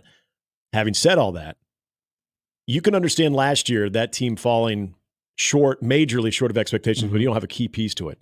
What they have put on that roster now, and you're replacing Billy Andrews, you're replacing some really good players, but a healthy Jordy Ball on top of some key additions in the transfer portal, I think this is a 4. Ooh, start improving now? Yeah. I think just had her in a 3. I think you've got to see the way that they've gone about it and give her and her staff credit. They learned and took their lumps with a key, and I mean the biggest key of the season being hurt that they just didn't really know what to do. Now I think they put themselves in a position that, again, you're heaven forbid, maybe not Jordy Ball, but one of those players or players gets injured. that you're able to absorb it. But now you have to take a major step forward. They have a large investment with the return of Jordy Ball. Mm-hmm. I mean, whether it be the stadium or, they were very active in the portal. Now here's the one, and this comes up a lot, and I like him a lot. I mean, he'd been in Nebraska for 23 years as a head coach. By the way, his son's going to be a hell of a football player now entering high school. And I don't know in this conversation where to put Mark Manning. I've had this discussion a lot with people that are wrestling people that understand the dynamics of recruiting and building a program and then being in the best conference in America for wrestling in the Big Ten on where Nebraska's place should be. Yeah. Do we judge them during the regular season? Do we judge them on the NCAA? Do we judge them on the Big Ten? How do you judge a successful wrestling season at Nebraska? They have 12th, 5th, and 8th in the last couple of NCAA tournaments. Yep. Let me hold on. They don't have 23, 24 up here. Buy me some time here. Come on, Huskers.com. You gotta update Mark Manning's resume. 24 years. Yeah. As a head coach. Let's look at 20, but 305 wins. Let me pose this one. Finished 9th this past year. Let me pose this one then, because but did finish 3rd in the Big Ten. Right. Which again is the toughest wrestling conference in America. The expectation that you will ever surpass Penn State and Iowa's wrestling program, is that a ambitious goal but not reality, or is there a and this is where I would also reach out more to the wrestling community, because I'm obviously not as well versed on that. But I know that when it comes to the Big Ten, it's Penn State and it's Iowa. And then Nebraska's they've had All-Americans, they've had some national champions, but collectively, how are you dueling against the very best in your conference? If it's just not reality that somebody else could come into Nebraska and be able to allow them to take that giant step forward to where you're in the mix amongst those two, that all of a sudden you're basically the Colorado of the 90s of the Big 12. Like you're trying to, you're jostling with them. See, this is the question, like in this sport, like what's considered a good season? That's a great question. They had 5 All-Americans. Right. They did not have a champion, but Brock Hardy 3rd. I think he finished 3rd. So Mark is one of those. I don't know where he fits. He may be like an in-betweener. Pressure is mounting. All good for now. I would say, okay, this is why I'm going to say pressure is mounting. Again, I don't know that there is somebody out there, but I'm going to use the longevity of a career. The longevity of a career, which Mark Manning has been there, and he's highly respected. He's just, you talk to the guy and you just want nothing but good things to happen for him. He is one of the great dudes that we have representing any of our athletic teams here in the state of Nebraska. But you get to a certain point, if you're an athletic director, and you wonder, have you reached the ceiling and if you can do better? That's why I bring up is it an overly ambitious goal that you could overtake Iowa or Penn State in the next 5 years? Or have you just accepted your place in the Big Ten, that as long as we can get guys in the NCAA tournament, maybe wrestling for a national championship here and there, that's okay for us? Or do you dream bigger? No, it's the SEC of college wrestling, and finishing 3rd, which they did at Big Tens this year, maybe like, you know what? That's a hell of an accomplishment. And that's where we should be. I didn't know where to place. All right, this was a little fun exercise. The streamers, CJ says, I came up only 3 in Nebraska in the 0 category. Cook, Mack, and Kirsten. I included Flannery. I would include Flan, because again, we're just looking at this year, and I don't think anything that Flan has done leading up to going into this year would even put him in the we need to put a 1 behind you. You're safe and secure. I think Flannery, with the progress that they have made and the ascension that they've had in that program over the last decade, especially in their transfer to the Big East, their transition to the Big East, I think he's untouchable. I just don't think they could win 6 games next year, and I don't even think people are like, oh. I think that he might elevate to a 1 the following year then. They only won 6 games. There would have to be something major happen. Yeah. Like they weren't able to use basketballs all year. So it hurt them when they actually used them during games. There were nails on the floor or something. I don't know. All right, 48 past the hour. Blair Kirchhoff from the Kansas City Star going to join us at 8:30 from Las Vegas, where it's day 2 of the Big 12 Media Days, and it is Colorado Day. Deion Sanders, which that conference needs more than anybody. And they paid $2.5 million to get him to come into the Big 12, while the other 3 got Zippo. They also need Colorado to win week 2. But Blair will join us from Las Vegas. Also, Brandon Vogel will join us from his study at his home in the Smoky Mountains. Good glass of bourbon. Yes. 7:48. It's Mornings with Sharp and Handley and Jimmy on 1620 The Zone.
All right, prepare yourself for how this hour is going to end.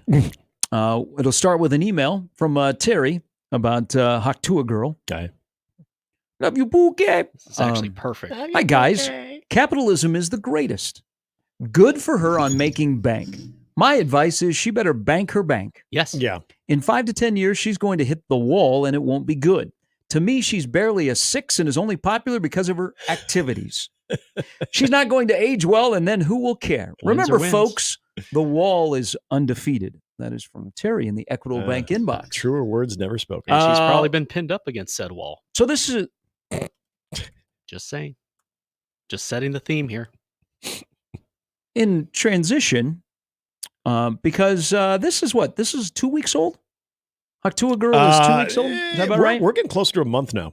Really? Wow. Yeah. How come it took so long to get out there? I think it was their night on Broadway in Nashville. I think it was just right around College World Series time. All right. So If this had happened in New York, it'd have been out immediately. Yeah, that's what we missed this year in the College World Series. People going, hey, how was the College World Series? Like we missed the Ed Orgeron lookalike. Yep, we did. Yeah. Having fornication, Great video. public fornication outside of Zestos. Good for him. And letting people film it. We didn't get that. I love how people thought that was really him. We did not have a lot of nudity at the College World Series this year. No.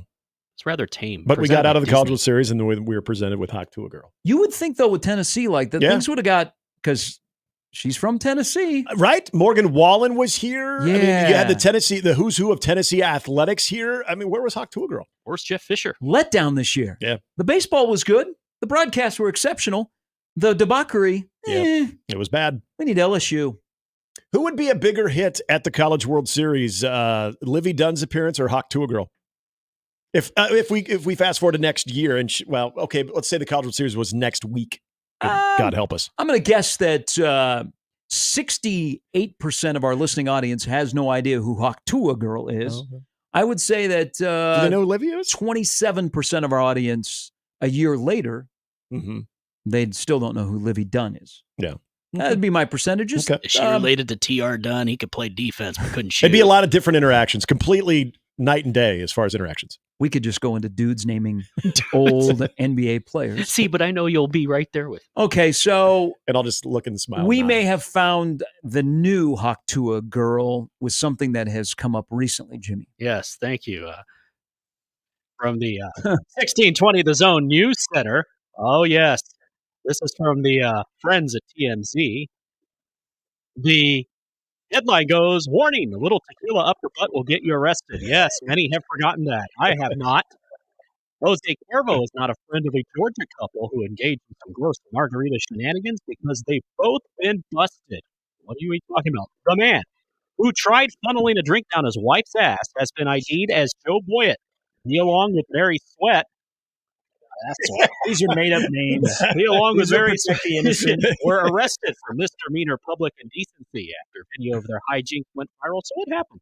As if their accounting wasn't bad enough, Mary triggered the arrest after she went to cops and complained someone had leaked the video and it was spreading like wildfire, or venereal disease, on social media. Up to that point, police were in the dark, but once they saw the video, the couple got arrested. As TMZ reported, Joe couldn't get the funnel to work as they partied at Rodeo Mexican Restaurant in Waycross, Georgia. Writes itself. So he tossed it and did it the OG way, right in the booth. Boyett turned himself in Monday and Sweat turned herself in a day later. Cops have not been able to identify the restaurant staffer who gave them the funnel. Police say another clip shows Sweat exposing her breast and Boyett putting her left nipple in his mouth while she grabs his head and pulls him closer. The Rodeo Mexican Restaurant has released a statement that says, "We recently became aware of an inappropriate incident that took place in our restaurant. We want to make it clear that such behavior is completely unacceptable and does not reflect our values or mission to provide a family-friendly dining experience. We are taking this matter very seriously and are conducting a thorough investigation." Looks like it's pretty much done. The video's there. I mean, he drank a margarita out of her ass. It's pretty much done. Did you guys ever have upside down margaritas? But they have plenty of chips and salsa at the table, by the way. So shout out to the restaurant for keeping them taken care of. So in the middle of this whole thing, you're like, can I refill you on some chips too while you're down there? I actually need another drink. He poured the whole thing in her ass. The margarita. Those things aren't cheap, although this looks like lemonade or Mountain It does Dew look like lemonade, here. So maybe that's the whole thing. It didn't have enough tequila. We were at a party in Kearney. It was the first time I ever had an upside. No, nothing like this. But it was the first time I ever had an upside down margarita. So did he. He did. That's essentially a upside down margarita, just done in a FDAU. very non-traditional way. So, I mean, if you added it, we were talking about that we opened this thing up with his form's good. He has the hat backwards here. Mike Gundy talking about not casting stones through a glass house. Well, if you've ever done an upside down margarita and you're hearing the story and you're just absolutely appalled by it, well, think of the last time you had it's just another version of an upside down margarita. Wow. It's Yeah. okay. Order food afterwards? I am enter only, no exit. Blair Kirchhoff in 30 minutes I'm glad this didn't lead into that. I like Blair. on Mornings with Sharp and Handley and Jimmy on 1620 The Zone.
Halftime brought to you by the Omaha Whiskey Fest 2024, the largest celebration of whiskey in the region. And be on the lookout in the near future. We're going to have some special on Wednesdays that we're looking forward to bringing you. But Whiskey Fest 2024, get in it. September is when it'll be taking place. We'll tell you more about that as we continue. September 28th, Hilton, Omaha. Yes. All right, welcome back in. Hour number 3 that'll include a visit by our good friend Blair Kirchhoff from the Kansas City Star. After Jimmy ended the last hour with his story, people got stories. John says into the Equitable Bank inbox, I hope it wasn't a frozen margarita. Indeed. Although this weekend you could probably... Texter Kellyanne says, my first bartending job, we had a dentist chair that you could pour upside down margaritas and upside down kamikazes. Yes. I've not had a kamikaze since Cliffs in Lincoln. Ooh, You go to Cliffs in Lincoln? yeah, They were known for the kamikazes. Shark water messed me up at Cliffs. Liquor rules changed and you can't directly pour into someone's mouth anymore. Oh, I didn't know Is that this. well known? No, I haven't been fun in years, so technically I don't know. he was pouring it himself, and then he had a middleman, or in this case, a middle woman. Dickie Duggan Dance Hall and Saloon in Kearney is where this took place. Thank you, Kellyanne. Of course, any discussion like this includes a contribution from Fremont Fred. Good morning, Fred. When I was in the Marine Corps, we made the mistake of going to Tijuana and had margaritas in a spinning barber chair. And if you wanted, you could have the tequila squirted in your mouth from an office of a female. Yes. Yep. Oh, I missed the R there. Yep. Won't go back, but you can take out an F, add an R, and you know what we're talking about. Yep. He goes, I got a free tattoo out of the deal. Which is a hell of a deal. Those things aren't cheap. My dad went to Tijuana, and this is all he brought me back. Yep. And you got chiclets. And lifelong memories. Why is it always Tijuana? It just is. You're right. It always is. Anytime you hear about, oh, yeah, we went into Tijuana, it's usually a story that is either along these lines or some type of debauchery. You wake up in a tent with a You might witch see doctor things that eating you snake. can't unsee. Again, you might have lifelong memories, even no matter how hard you've tried to forget them. They'll probably stick with you. Been to Tijuana twice. Have you? So I've gone to the tourist part. Shout out. Holiday Bowl. Well, because, when you get off, You didn't go to any shows? when you are into the country, you have all these little kids that are offering you chiclets. Oh, yeah. I remember you So saying it's like that. they want a nickel. Chiclet. And they don't leave you alone. I mean, you can't just swat them away. That would not be good for the U.S.-Mexico relations. No, it wouldn't be. It's like the Girl Scouts and their But cookies. I had somebody get enraged at me that I thought I was going to get thrown into the back of a car and sped away and never to be heard from again, because I might have been, had a few hockey pops in Mexico in me. Mhm. And I said, that is not a zebra. Because they were like, people, you could take a picture with a zebra. Yep. And I said, that is a donkey that has stripes on it. That's not a zebra. And this guy was like charging. Yeah, you're messing with their livelihood. I don't know how much he was charging. Mhm. You leave Kenny Powers alone. And so he sent his henchman over to tell me to pipe down. Whoa. Yeah, because you understand who collects a portion of the proceeds, right? Yeah, there's higher powers going on there that you don't want to start busting them out on. I am a donkey expert. I can spot a donkey. Zebra. I was like, okay. You're right. He was safe. I'm You're glad, the boss. I'm glad you finally conceded because, well, we may not be here right now. Yeah, that would have been a tough thing to. Yeah. No, we have no sideline reporter for the game tonight. How'd you get kidnapped? Yeah, where were you, by the way? I was not going to you are told just on a main street where they have. No. Like what was this, like a bowl trip or something? Well, I had a friend that lived in San Diego. Okay. This might have been the Holiday Bowl trip. Okay. Where it's like, yeah, you're close to Mexico. You might as well go. And you're like, hey, let's go to Tijuana. I've seen La Bamba. Hey, I'll tell you, the crazy part is coming back into the U.S. and seeing people that should not be coming back into the U.S. try and go through the security where you are driving, not walking.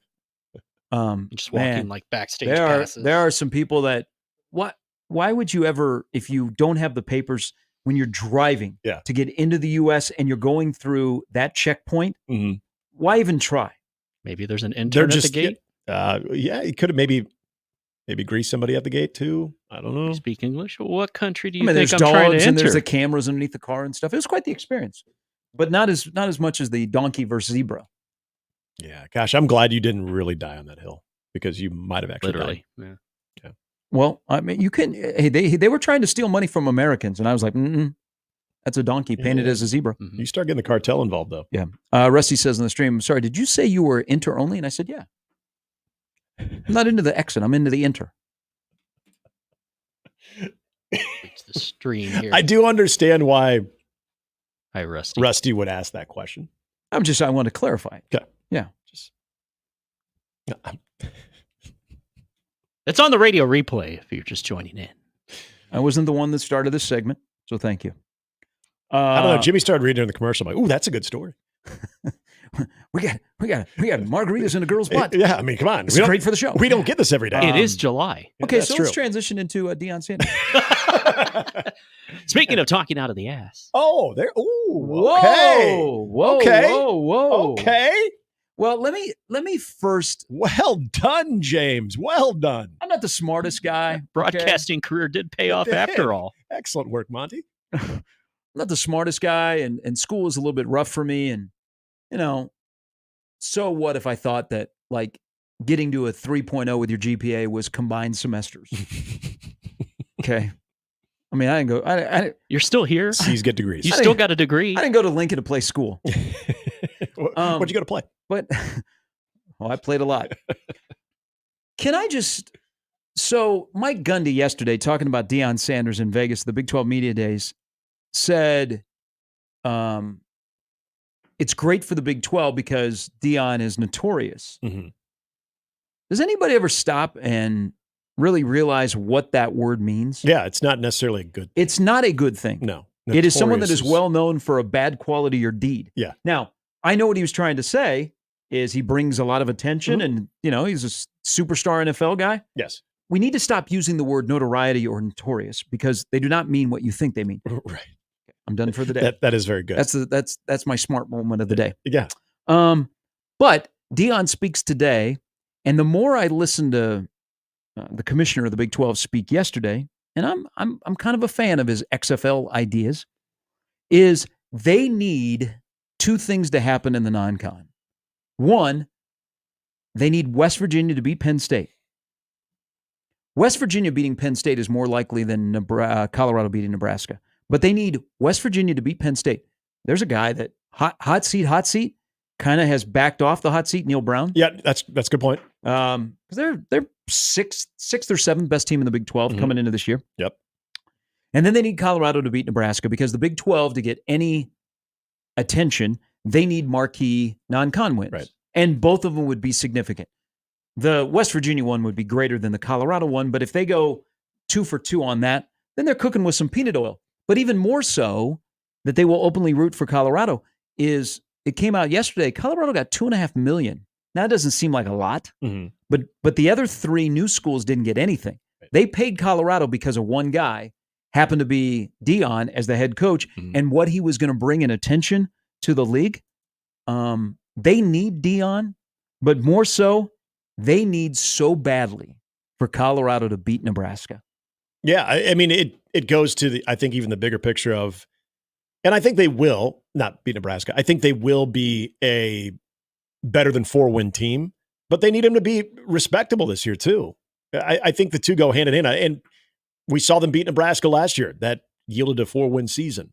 So you're right, on that big stage in prime time with the eyeballs on them and the amount of conversation that outside of just the Deion Sanders and Matt Rule, the new Big 12, the new Big 10 will be a huge part of the foreground because that's what the season is about.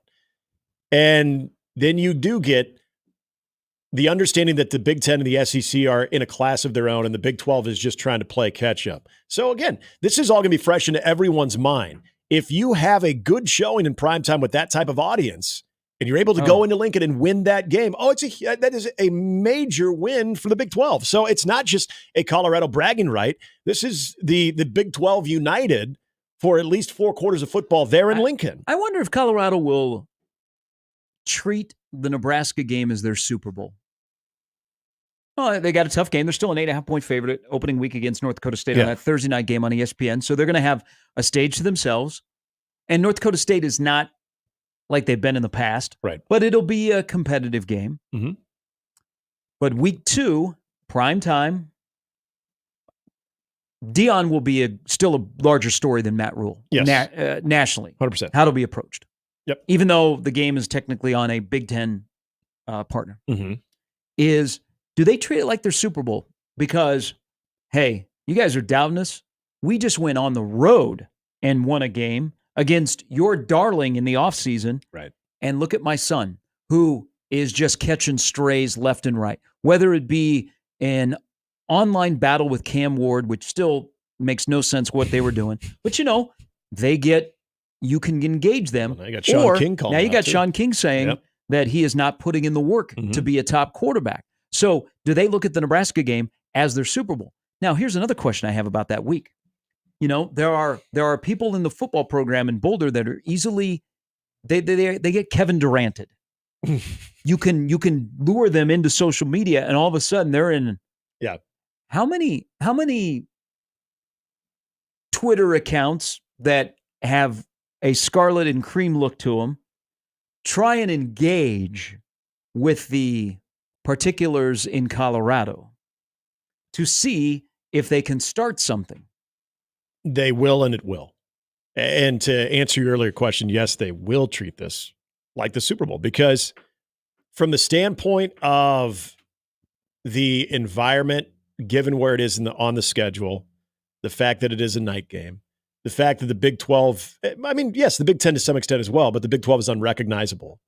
That, what are you circling the K-State game? Back to the old Big 8 days, or what's probably more significant for them in November when they play Utah, because we'll have the Cam Rising versus Shedeur Sanders debate, which I'm really excited to hear what Deion has to say about that today. Absolutely, it is. There's nothing else on their schedule that screams big atmosphere, big game. And that's no disrespect to the Utah game. But that game, absolutely it is. Because I don't know if last year people following Colorado felt going into the season that they're going to go and take on the defending national runner-up in TCU. Mm-hmm. Then they're going to host Nebraska, that win or lose, it really was going to impact the season. I think everybody, it was kind of like the first year of Scott Frost or the first year of Bill Callahan, where you just wanted to see what the offense looked like. You wanted to see what this entire thing that we don't really know how it's going to look like. So I think there was a lot of expectations on it. Now things are different, because you know the players that are involved. You know the season you came off of, and you know the start that you got off to last year. I think there'd be a hell of a lot more credence going into that type of game and that type of setting. Now being on the road and winning in an atmosphere like that, as opposed to going to Fort Worth, Texas, playing a much more scaled down TCU team than a year ago, that at the end of the season didn't amount to very much. I think there's no doubt about it. This thing takes on much greater meaning to Colorado. I'm not trying to say it doesn't matter to Nebraska, because we know how that is. We know how that's going to be as we get closer to kickoff. But I think for Colorado, from the question of, is this their Super Bowl? Will they treat it like it? I think 100% they will. I mean, they have the celebrity is in Las Vegas today talking to the media. First time he's been at one of these things. Well, Lance Leipold. I just love how you don't call him the coach. Why? The celebrity of Colorado football. It's not the coach. It's the rare. other coaches will be. We have Yeah, a celebrity coach in college football. Yeah, it's true. Will he get any Nebraska questions? Yeah. You think so? I think he'll get What will asked. be the tone of a Nebraska-centric question for Deion at Big 12 Media Days? I don't think he will give you much today when it does, because I think it's inevitable that he'll be asked about a primetime matchup in Lincoln. There might be some to ask him. See if they can prod him a little bit. Maybe we'll ask Blair to get it going. But first question out of the box. Deion, week 2. Well, not even welcome to the Big 12 coach. You gotta call him coach or prime. Yeah, well, it's true. They got to establish. Hey, there's a lot of new reporters that have to establish that. What are they going to call him? Huh? How many times are you going to have to correct them? I'm not Deion Sanders. Week 2, Lincoln, Matt Rule, go. Yep. Must be the money, yay or nay? I think he'll be subdued when it comes to anything involving certain games, mainly that one. I don't think there'll be a lot of meat on that bone, but I do think he'll be asked about it. I get the feeling that he wants to get in and out of this thing. He can get in and out there. And so I yes, think you can. there are players that were just was it one of the West Virginia players? Well, so where the Roomba is, the closest in and out is on the other side of New York. Yeah. So it's across 15. So you could walk a little bit towards the strip, cut underneath the freeway, and then there is an in and out right there by the freeway. Yep. There was a lot of people that from the Big 12 aren't used to In-N-Out burgers, and they were enjoying that. I think he does want to. What a burger greater than In-N-Out Burger? Thank you. I think we're all in agreement. What a burger, the official burger of the Big 12. It should be. And my family. I still want to see this 2-story one that you guys were talking about. It's beautiful. It sounds amazing. Family vacation. Actually, no, not family vacation. Romantic getaway. Where is it at again? Corpus. Okay. Yeah, I just get the feeling that he wants to make this as, even though it's a big venue, it's in Vegas, you would think, oh my gosh, this is where Prime is going to shine. I think it's going to be the exact opposite. So I don't think there's going to be a lot of that. Now, the week leading up to it, I think there's going to be subtle jabs. I really do. I think he'll stoke that a little bit. But I think today, as much as Deion Sanders can be businesslike, I think it's going to be businesslike. I hate to do this. I don't think there'll be people playing the hype man of that game. That game sells itself. Mm-hmm. I don't think. I think it'll be quiet over here. We've already seen a little bit. Yeah. I think it'll be. I don't know. I don't think the hype man will be checking in for work that week. So you think even the week leading up to September 7th, he will be, again, very nonchalant, not a lot to be said. Yeah. Because he won't be stoked from here. That's true. Okay. Like there won't be anything. Yeah, there's nothing to rebut. That you would be like, oh, we could twist that into blank. That's a good point. Yeah. Now, I do wonder if his team, mainly his son, and it's not like Travis Hunter does a lot of yapping. So I don't really put Travis Hunter in that category, but will his son do? I don't know. They got so many other things they got to worry about that are going on that are non-football related, like yacht parties and being on the boat. You know, Deion's praising the University of Colorado police because they booted his son's car. Yeah, I mean, interesting program to cover. Alan says, Sean, there's an in and out on the strip now. It's the walk up only, but it's by the Ferris wheel. Yes, Ooh. I've been to that late at night. You know why I know right where it is because when you're in Vegas, they have the vending machines and you can get a piece of cake out of a vending machine. And right outside of that in and out on that end, because there's some really nice restaurants during where you get off the strip and you kind of weave your way back towards where the Ferris wheel is. They have a big vending machine and you get a piece of cake. I don't know if I really want cake out of a vending machine. Well, they used to have cigarettes in the vending machine, so there's what is it? Oklahoma and Alabama. Now you can buy ammunition out of a vending machine. Oh, Texas is behind here. Yeah, what the hell, Texas? Come on. Come on, Governor, get out of your wheelchair. Now I had the same reaction to you of who in the right mind buys a piece of cake out of a vending machine. You tried it, but I didn't try it. Okay. But I asked, and they're like, "Oh yeah, it's good. Like it's refrigerated. Oh, I'm sure. I would try it. And it is in a protective case, so when you make your selection, you know it's not like it just Guys, we can get cars. We can get cars out of vending machines now too. So I mean, where does it end? And I'm sure the cars are just fine too. Although, the best thing about a vending machine is when it gets stuck, and then you shake. There's like the thing. Yes. Yeah, Does a car ever get does it get stuck? So there's they a got Chevy Blazer that's like stuck in the door in the middle. So then you put it in for the next one, and you get two cars. That's a good point because we have a lot of car dealerships in this town. Yeah, that have expansive lots. I am kind of surprised that Omaha has not had a Carvana here. Yeah, I kind of want to which is the vending machine car that you'll see. Hopefully it's not like our vending machine here. Now, I'm going on an In-N-Out tour. The In-N-Out in Tempe is next to catty corner across is a Carvana. There's a lot of Carvanas in Arizona. Take a Waymo as long as it doesn't drive the wrong way. I just want to. I don't really even care what the car is. I want to go through the process, and I just want to see if it goes like a regular vending machine. It goes. Oh, come on, claw! And then free car!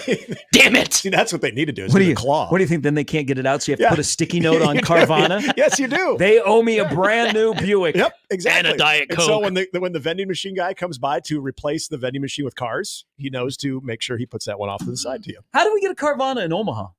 Don't you think that we got a Topgolf not long ago? Okay, we should have a Carvana. So there's a car dealership right over there that moved to a different location. So there's a wide open spot. You can see it. You know, like you can see Topgolf from miles. Yeah. a Carvana right there? Oh, You don't think that would draw some attention? That would just say Omaha is, if it hasn't already arrived, my God, look at our Top Golf and look at our Streetcar Carvana. and a Carvana. Yeah, and absolutely. Throw the streetcar in there too. Just to look at a Carvana, even if it never moves a car. You might have a Carvana that is just a lot. We want the vending machine. Yeah. Got to have the vending machine. Got to have the vending machine. I just want to see it. I just want to see what happens. That's all. I'm sure you really it's need very, to take very a trip safe. to Kansas City. When are the Guardians back in KC? They were just there a couple Go weeks crazy, ago. Nick. soon. Go to IKEA as well. It's nearby. Gary, don't joke about that. Go buy a Flurg. Stop at the Nebraska Furniture Mart. Anytime my wife and I go to Kansas City, we usually stroll through IKEA. Just for the meatballs? I've yet to even have a meatball there. Meatballs are pretty good. That's Good what deal. I've heard. That's what I've heard. Affordable. On a budget. Well, you go in there. It's like Costco. You go in there thinking, okay, we're going to try to get this. And then all of a sudden you're stopped with a bunch of different things that you didn't need, but you come out with them. 4 new blankets and a plant. Yeah, it's kind of like, do we really well, need this? It's not on the level of Target. There's No, no you're right. there's no You're way right. you ever go to Target and you're like, I just need one item, and you walk out of there with that one item. No. Always. You go to Target and there's probably 3 or 4 other items that are in your basket. No, you're right. $46. I only needed 2 things. Yep. That's true. By the way, the interaction, the checkout with an actual human is making a comeback. The checkout on your own, There's more people. Humans. less are open. Well, didn't we hear? We're back to interacting with humans. COVID is now over. There's been a lot of security issues with the Target. self-checkouts too, where people are, putting something behind their back, not scanning it, and the camera's not always picking it up. So what if you sometimes forget you put that case of water on the bottom of the cart and you kind of, you get to the car and you're like, oh, dang, I'll get them next time. That's why. That's what I've heard. That's what I've heard. But that's why that never works at Costco, because they get, they're going to scan stuff on your cart. Oh, I know. Yeah. So you're never going to get away with that at Costco, but other places, yeah. Yeah. And they're not trained to be looking at everything on your cart, including the things that are on the conveyor belt too. Costco's like Shields. You get anything by us. Too soon? No, it's resolved. Okay. All right. Blair Kirchhoff from the Kansas City Star from Las Vegas and the Big 12 Media Day is going to join us shortly on 1620 The Zone.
All right, this is always a pleasure. Been doing this for a while.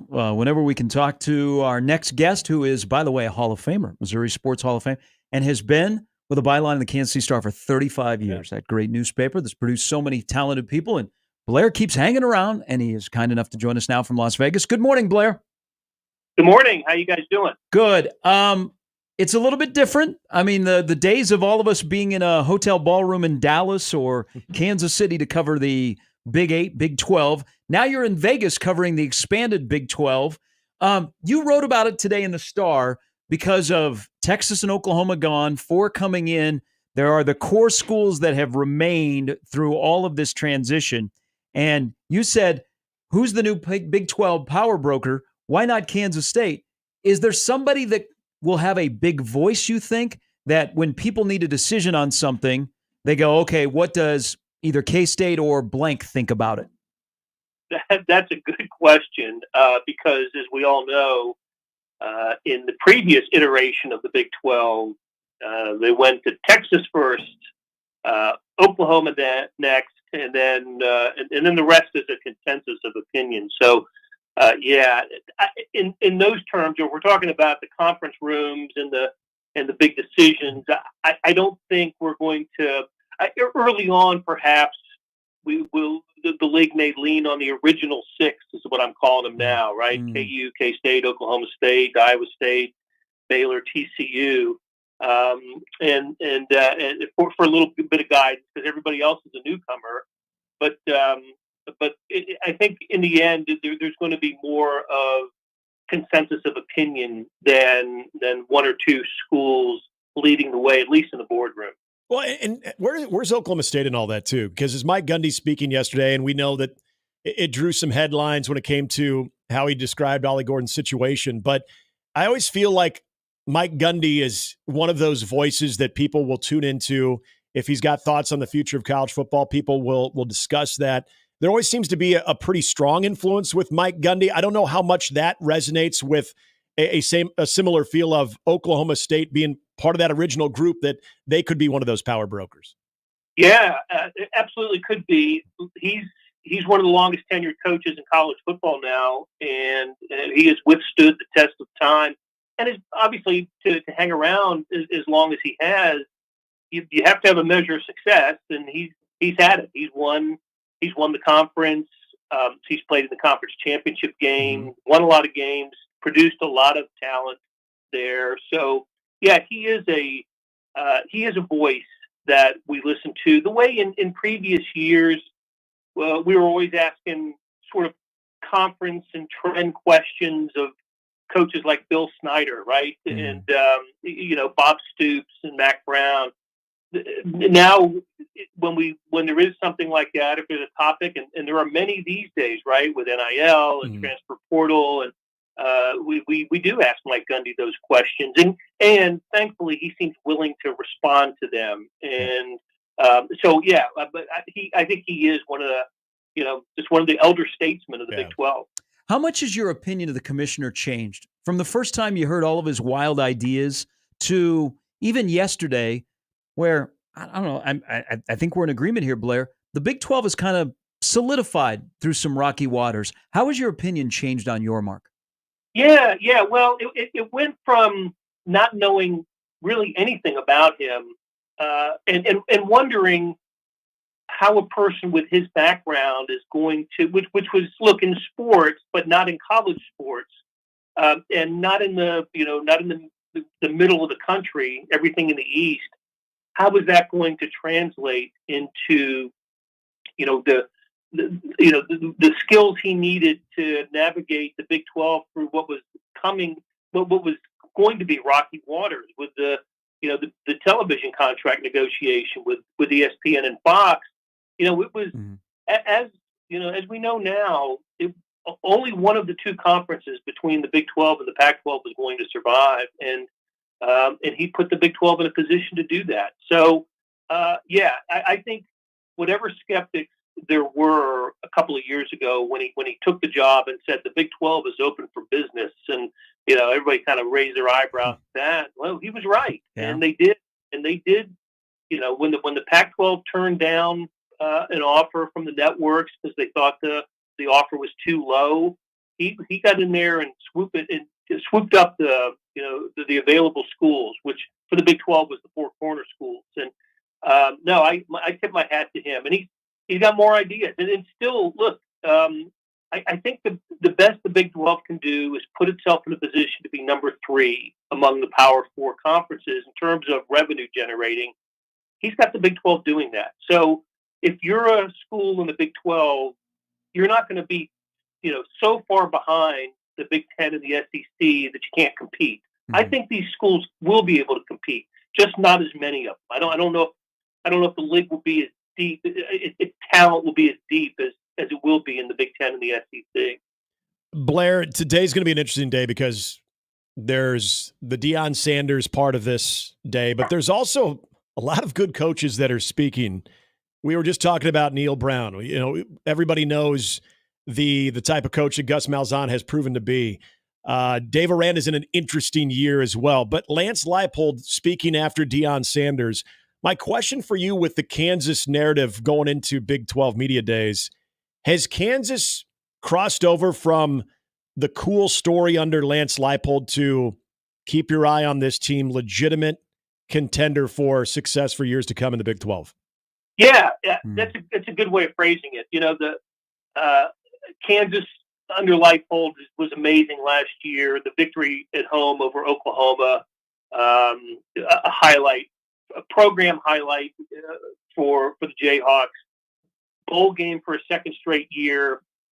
There's still, I think there's still a sense of wide-eyed wonderment about a program that's winning now, and there's an expectation to win from a stretch of about 13 years. I can't remember exactly what it was, but 2008 was the last winning season for Kansas until last year, because even their first bowl victory or bowl year, they were 6-7. So there's still that, but no, they are absolutely talked about as one of the 4 or 5 teams with a chance to win win the Big 12, and that's to hear those words come from my mouth.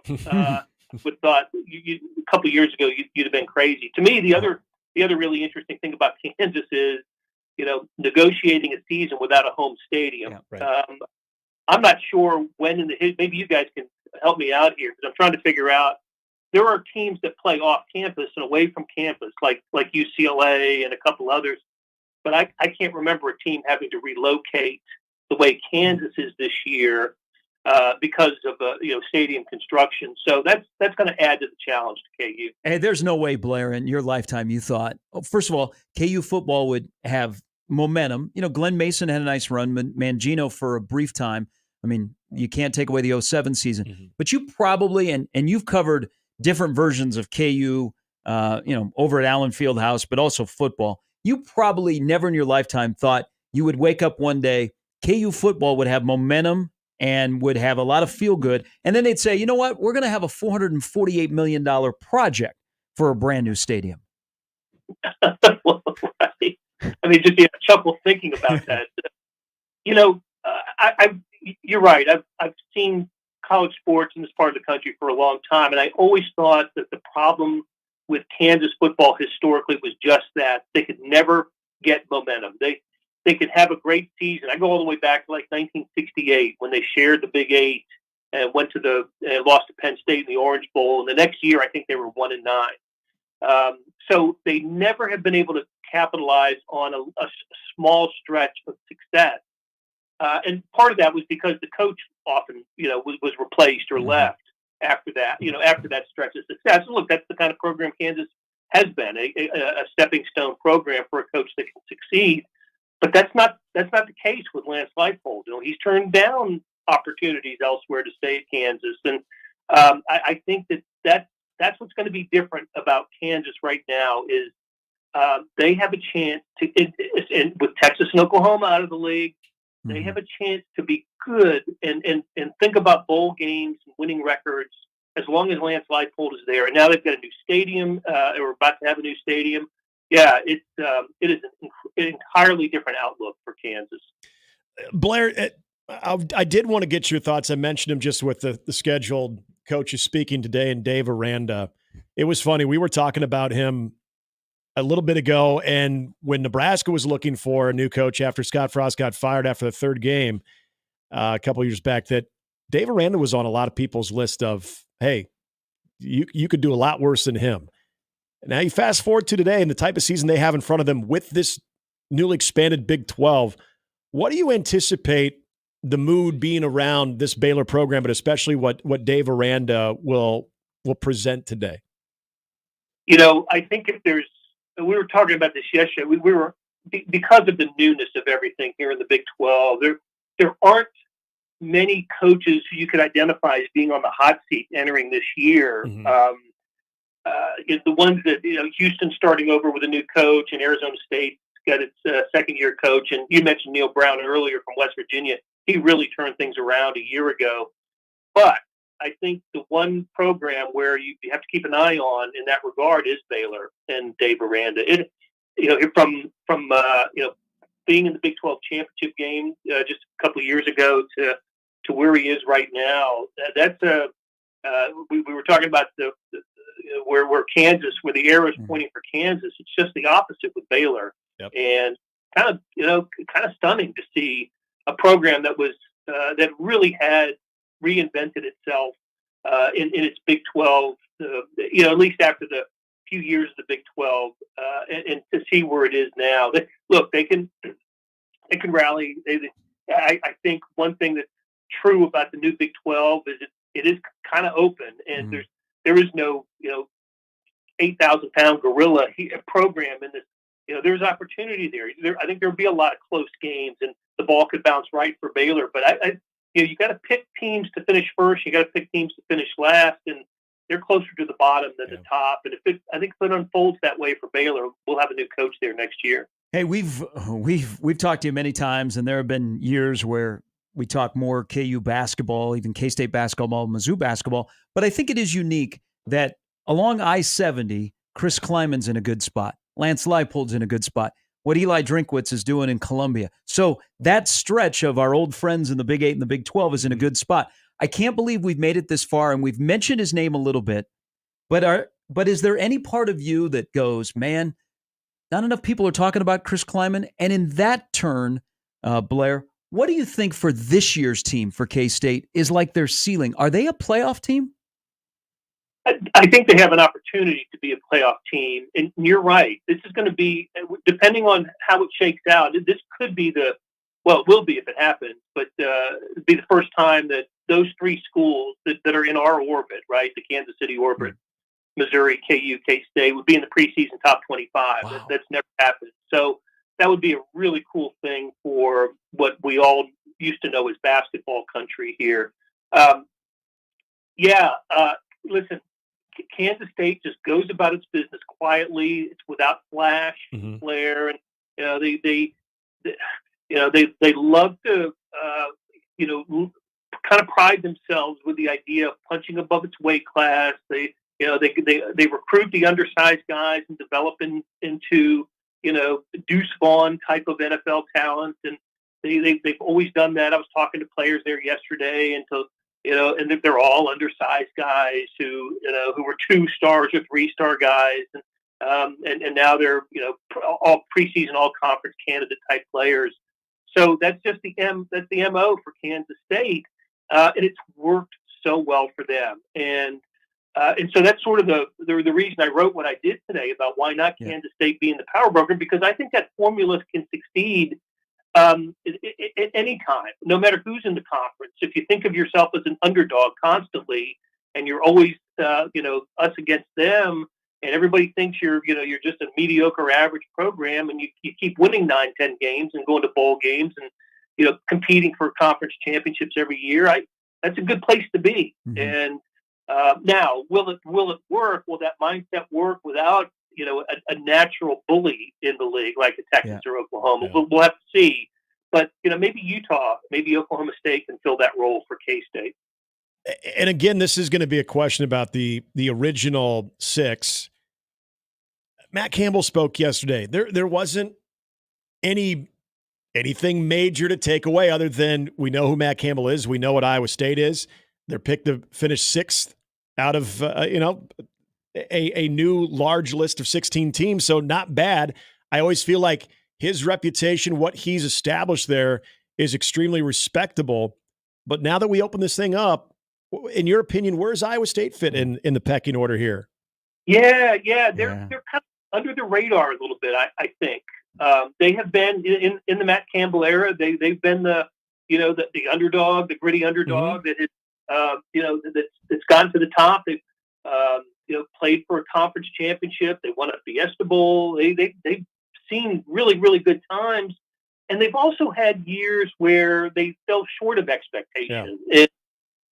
He's been one of the hottest coaches on the market, Matt Campbell, after seasons, and some seasons it's been quiet for him. And I think he's kind of established as Iowa State's guy. He's been there through, eight years now, I think. It's been an incredible run for him. So maybe they've put themselves in a position to surprise a little bit now and to come back from being middle of the packish and to do it. The thing that I always think about with Iowa State is no matter who the coach is, no matter who the quarterback is, they always seem to have trouble on offense. Mm-hmm. They never put up a bunch of points. They win it on defense, they win it with ball control, and they win it with a kicking game. And so one of these years, I'd love to see them with an all-conference caliber quarterback who throws for can throw for 300 yards a game and 3 or 4 touchdowns. But you never seem to see that with Iowa State. They've had good ones, right? Seneca Wallace, Sage Rosenfels over the years, but never that one guy that just takes the takes. And here I am talking about this. Of course, Brock Purdy was in the Super Bowl right a year ago, but yeah, I'd like to see them just be a better offensive program. I agree. Blair, as always, we appreciate the time. It's always great to catch up. Fantastic work. Enjoy Vegas. Stay cool and stay out of trouble. All right. Great talking to you guys. Thanks, Blair. That's Blair Kirchhoff. So let's see. I'm thinking of playoff quarterbacks from the Big 12. So Purdy from Iowa State, Hurts from Oklahoma, Mahomes from Texas Tech, Geno Smith from West Virginia. And then you have to include Skylar Thompson. That's true. Played at K-State. Now this year in the Big 12, it's not a bad quarterback conference. Shedeur is at the top. Yep. Cam Rising. Cam Rising is right there. Fafita I like from Arizona. Then Jalen Daniels, if he stays healthy, we know what he can do when he's healthy. Right. And Avery Johnson could be that guy. Well, and remember, you got to see. You also have, Matt Campbell has a good quarterback. Yeah. His dad played in the NFL, but Rocco Beck will now be a sophomore at Iowa State. I like him. You mentioned Avery Johnson. Remember, KJ Jefferson now is running Malzahn's offense at UCF. And then West Virginia, I might have to revisit. I might become a little bit higher on Neil Brown this year. Garrett Green was a good pickup for them at quarterback. He had a nice year last year. So it's not a bad quarterback conference. And you have that, so that gives him a little bit of attention. But I will tell you, going back to the commissioner, I love that he's out of the box thinking and wants to try new things. They are the XFL of college football because they are willing to split the TV rights for football and basketball. They know that's a basketball conference, man. Right. That conference tournament at T-Mobile, that is a must-watch this year because look who you added. You added Arizona. Yeah. You got Colorado. I mean, it's a must-watch. But he's like, you know what? Basketball is probably going to give, going to have a lot more attention than football, even though football drives things. What if we split the TV rights? The one thing he said yesterday that I also like what he's doing because he's a marketer. We got to look at different windows on kick times. So we have gotten into this traditional. We play football at 11, we play football at 2:30, and we play football at 6:30 or 7. Okay, those are our 3 windows. Why not go? You know what? People when they wake up, they're clamoring for some football. Yep, 9 a.m. football. I wouldn't go 9 a.m., but I would go 10 a.m. Yep. What about 10 a.m. football? Then what about this? We lived in a world where before every game was on TV, we got used to the 1 o'clock kicks going to Lincoln. Yeah, the 1 o'clock kicks in that little small scoreboard. I mean, I don't know why I put those two together, but why not? It's all relative. Why not a 12:30 kick? Those 11 a.m. games kick off. They're getting to halftime. Yeah. They'll come over and sample you. You're kicking off at 12:30 or kicking off at 4. I like that he knows that he has to be different to sell his conference, and we might laugh at some of the things he does. But you know what? When you are third and you really are not going to knock on the door of 1 and 2, you got to set yourself apart, and I give him a lot of credit for that. Well, when he first came in, that was what he was known for, and it was sort of fitting that he's making the state of the conference address to everybody in Vegas. I thought that was extremely fitting for him. And I was joking to you off the air where he has, a script of stuff that he's thumbing through pages and pages of stuff. He's not up at a podium with a tablet or anything. It was just really, it was kind of old school, but you could tell there was a lot of conviction in there. Now, the scheduling, the kickoff times, I love the idea. Now, remember, this is not the most foreign concept, too, because when Nebraska and Colorado kicked off last year, it was 10 o'clock their time. It was 10 o'clock Mountain time. So Texas A&M used to play at 10 a.m. I've been to one of those. Oh, they did? Oh, see, I don't remember the 10 Well, this was the Friday. This was before Nebraska, Colorado. So 10 and 1:30. Okay, gotcha. Yep. But it's not unheard of. Yeah. Like, I remember that I think it was maybe at some point last year when we knew all of this was inevitable, where you're going to have, bi-coastal conferences, you're going to have all these different time zones that people said, and I can't remember, it was, it might have been Stuart Mandel saying, don't dismiss the idea of having football from 9 a.m. to 9 p.m. in the near future. Now, is that 9 a.m. Central, Eastern Standard, probably not Eastern, but, West Coast Pacific time, whatever.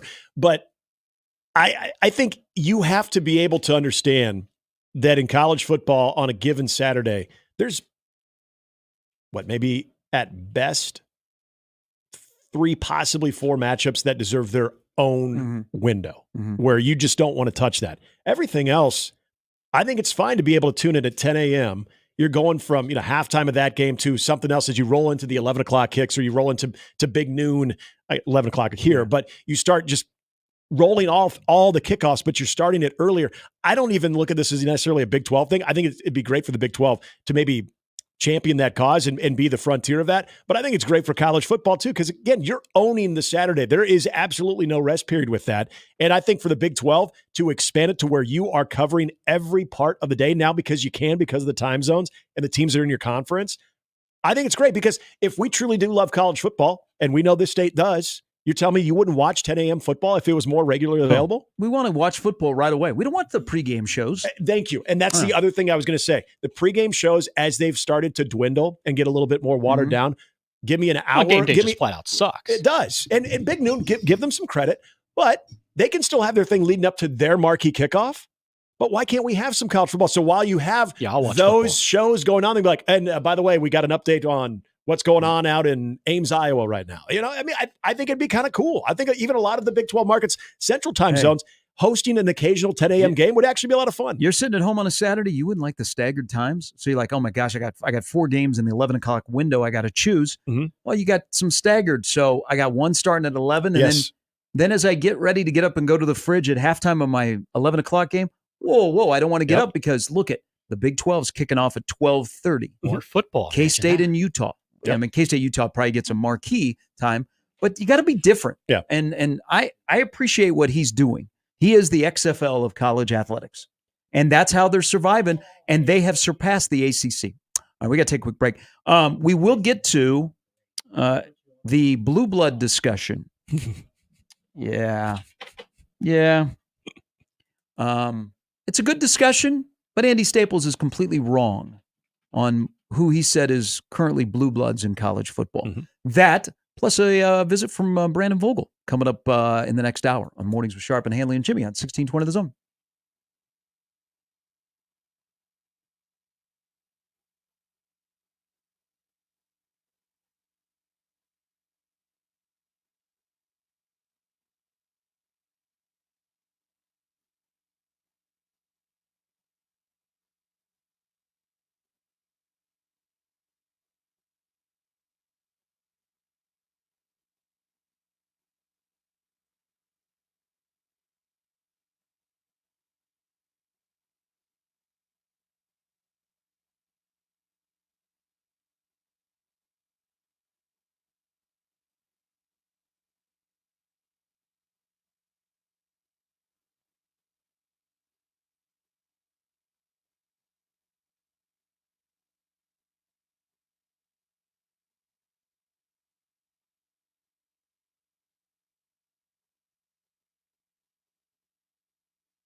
All right, to the 42-degree The Source hotline we go. He must have heard us talking about Kansas State.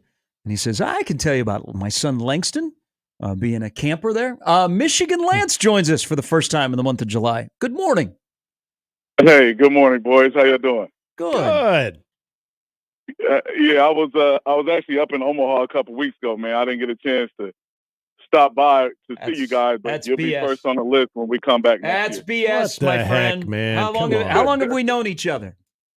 Hey, man. You know what that trip was about? My kids. That wasn't about me, man. They haven't been back in 2 years, and they've been homesick to see their friends, man. So I was basically an Uber for my kids. That's all I did was drive them around to where they wanted to be, where they needed to be, and like going to Kansas State camp was one of those things while we were up there as well, try to get some work in, and just told my son, man, the grind don't stop. So yeah, we on vacation, but all right, we're gonna go down to Kansas State. Still camping on vacation. Too. I love it.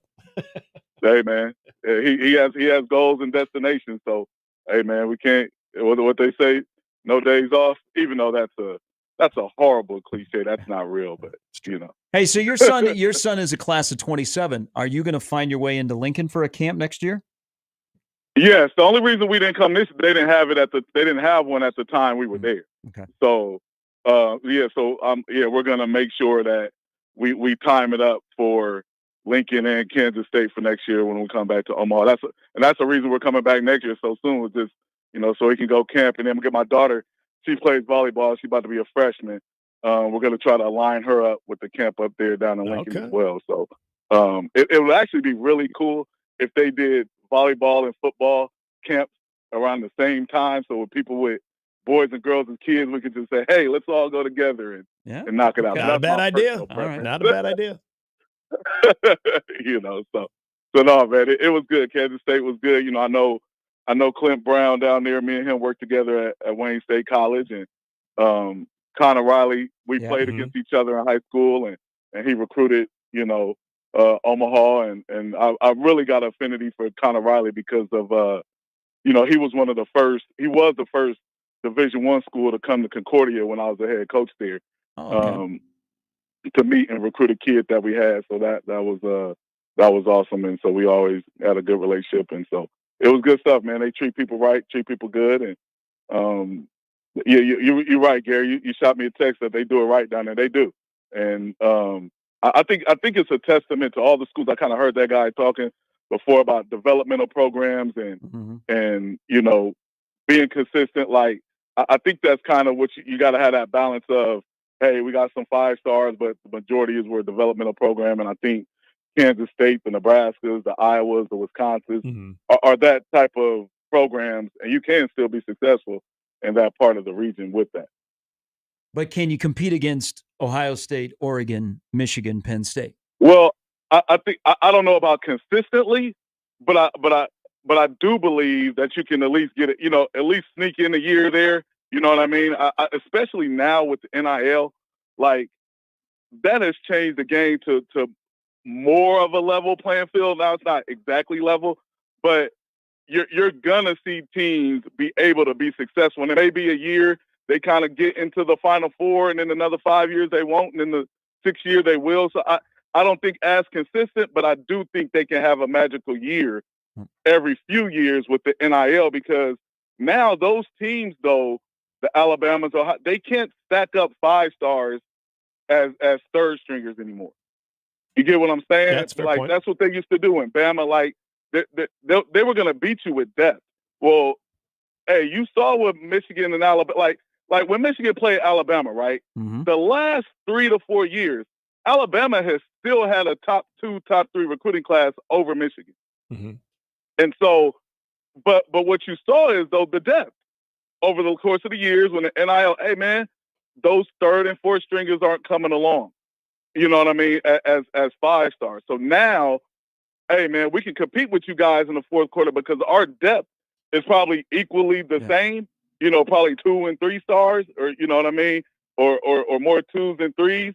But now with Michigan getting some transfers that were 4 or 5 stars, and also recruiting a couple of those, yeah, man, that NIL has changed the game, and that's why Saban got up out of it because, hey, you know what? You and Dabo, y'all don't like this stuff because you're not the only ones that are able to pay players anymore. Yep. Like it's for everybody now. Yep. So that's the difference. Hey, I appreciate the call and keep us updated on Langston. That's good. That's a good write-up. Hey, thanks. That's Michigan Lance. We're going to adjust here. If you are in the SEC and the Big Ten, a 9-3 season gets you into the conversation to be in the playoff. Yep. A 9-3 season. If you're in the Big 12, if you're 10-2, you might be looking over your shoulder, thinking, "Oh, we had a good year." 9-3 in the SEC and the Big Ten, you are in the conversation to be included in the playoff, and it'll happen sooner than later in the 12-team playoff. And look, around here, 9-3 might be, wow, that's a great season. Where not too long ago we went, that's all we get. Yeah. That's a day that we're going to remember in September. Yeah. Can we get that? Can we get that 10th? Can we get that significant 11th win? Absolutely. Yeah. 9-3 is a magical mark for schools not named Ohio State, Oregon, Alabama, Georgia, LSU. All right. We got to take a break. We'll come back. No, you're right. You're right. When we come back, Andy Staples is a nice guy, but he's completely wrong. That's how it works. That's how it works. You want engagement? I'm giving you engagement. You're wrong. We'll talk about that. Brandon Vogel about 35 minutes away on 1620 The Zone.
The thing that makes college football so great is we can have debates, we can have in-depth discussions, we can get heated, and at the end of the day, we sit down and we watch our ball. That's true. And in the offseason, we have a little bit more time because we don't have any ball to watch. We can get triggered by lists. And Andy Staples, who is now, starting his second year at On3, said, you know what, this is a great time of the year let's get into the discussion about college football blue bloods. He has Alabama, Ohio State, Oklahoma, Michigan, Georgia, Notre Dame, Texas, SC, Penn State. He has contenders to be blue bloods: Florida State, LSU, Clemson, Nebraska, Miami, Florida, Auburn, Tennessee, Oregon. That's his list. This is how I play this game. Blue bloods is not a fluid term. There probably needs to be two levels of blue bloods. The ones that are the OGs and then the ones that are new. Yeah. He said like the new Georgia. Blood. So I think he put the blue bloods versus new bloods. But if you're talking about true blue bloods in college football, you can't change history. So I don't think it's a fluid term. And you can't change if they had an impact on the sport and what they did for the sport, whether their success or how they changed the game. And that's how I define a blue blood.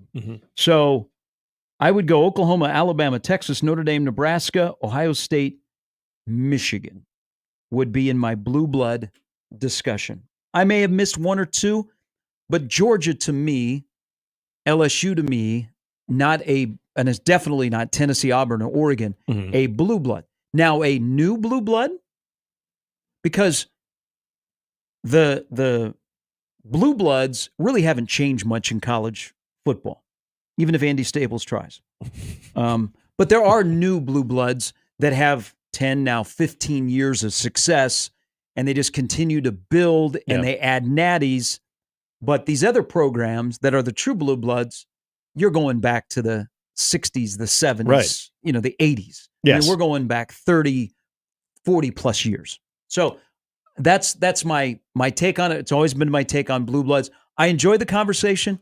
But Nebraska is a blue blood in college football, like it or not, like that they haven't been to a bowl game in 7 years. You can't change history. They had an impact on the sport. Well, and I think there's a sense, because I was not only looking at the list, but I was listening to his commentary on this, where he essentially, you're moving the goalposts on criteria for certain programs. Yes. And that's where you can't have one criteria for one school because it fits a narrative, but then use the exact same criteria and use it against them.